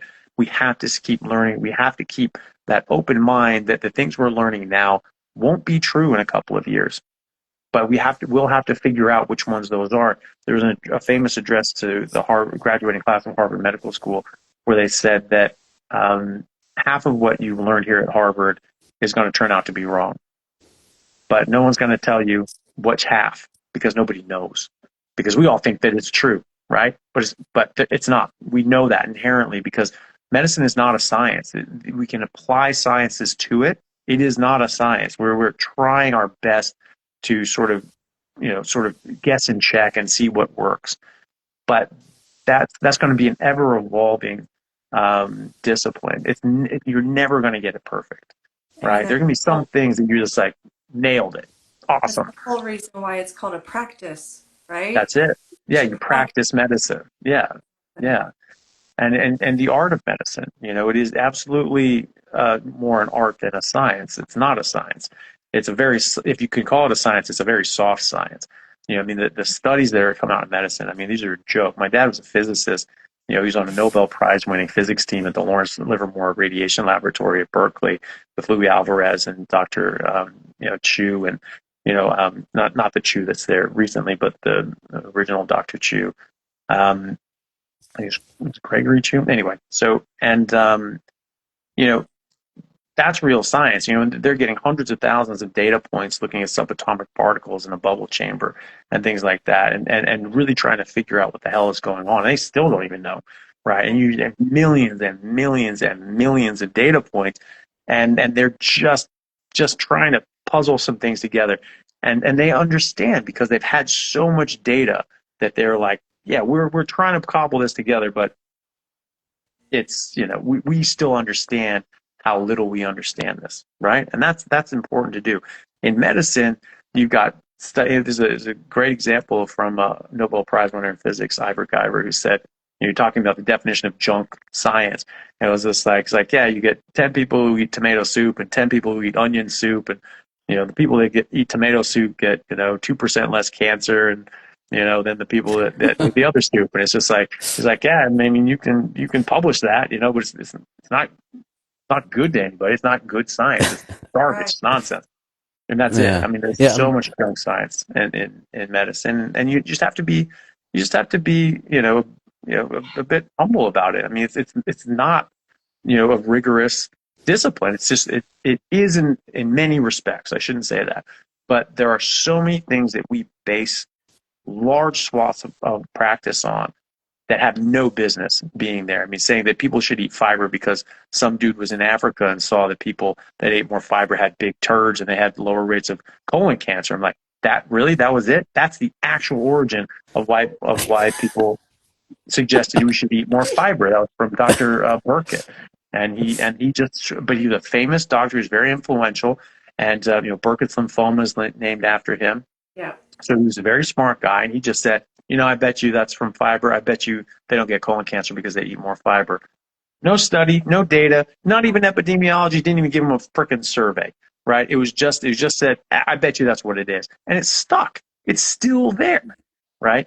So there's no data to support that. It's not. In fact, the data doesn't support that. The data shows that actually, no, you don't get a protection from colon cancer from eating more fiber. So that's a lot of this stuff. But when you repeat this stuff over and over and over again, it gets solidified. And if you repeat it enough times, like Hitler said about propaganda, you make the lie, you make it big, and you keep repeating it until people just believe that it's true. And that's what we have in medicine. People just said this so many times. And so I don't blame doctors for being taught that. But I do blame them for not having an open mind and actually looking in and checking the data. And if you see your patient improving in all these other aspects, and you see their LDL go up, maybe you should start thinking that that's also a trend in the right direction, that maybe that's a good thing too. And then you start seeing these studies that actually show higher LDL has lower all-cause mortality, meaning people live longer. And that, especially for people over the age of 65, that's actually protective against many chronic diseases, even heart attacks and strokes. So, this is out there, and you should at least be interested and curious as to, like, hold on a second, you reversed 20 things that are supposedly irreversible. How the hell did you do that? And if all these things are getting better, but your LDL went up, why are we assuming that that's a bad thing too? Because all these other things are going good. The trend is you're getting better. So realistically, playing odds, LDL going up would be trending in the right direction. I don't know. That's just me. But I just gotta interrupt. I'm gonna have to jump off the live stream right now, but it's been a pleasure talking to you all, and keep up the great work. I'll speak to you soon, I'm sure. no worries. I should probably Bye-bye. run too. But yeah, good to see you, man. Good talking to you.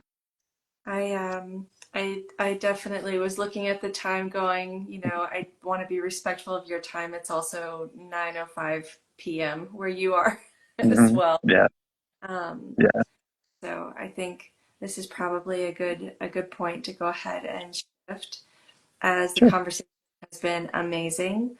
An absolute pleasure having you and discussing all of these wonderful things. Hopefully we'll get a chance to have you again in the future, because I think there was probably 50 questions in there that we never even touched that would love to be touched on. So Yeah, definitely. Well, it was a pleasure. Thank you so much for having me on. It was great to meet all you guys, and it was great to have all the people hop in and get to chat with everybody. So yeah, thank you very much for having me. of course, it's been a pleasure. So we're going to go ahead and shut it down, guys. And until next time, everybody have a wonderful day, good evening, good night, and we'll see you on the flip side. Thanks, man. Appreciate it. Thank you. Cheers, man. Good to see you guys.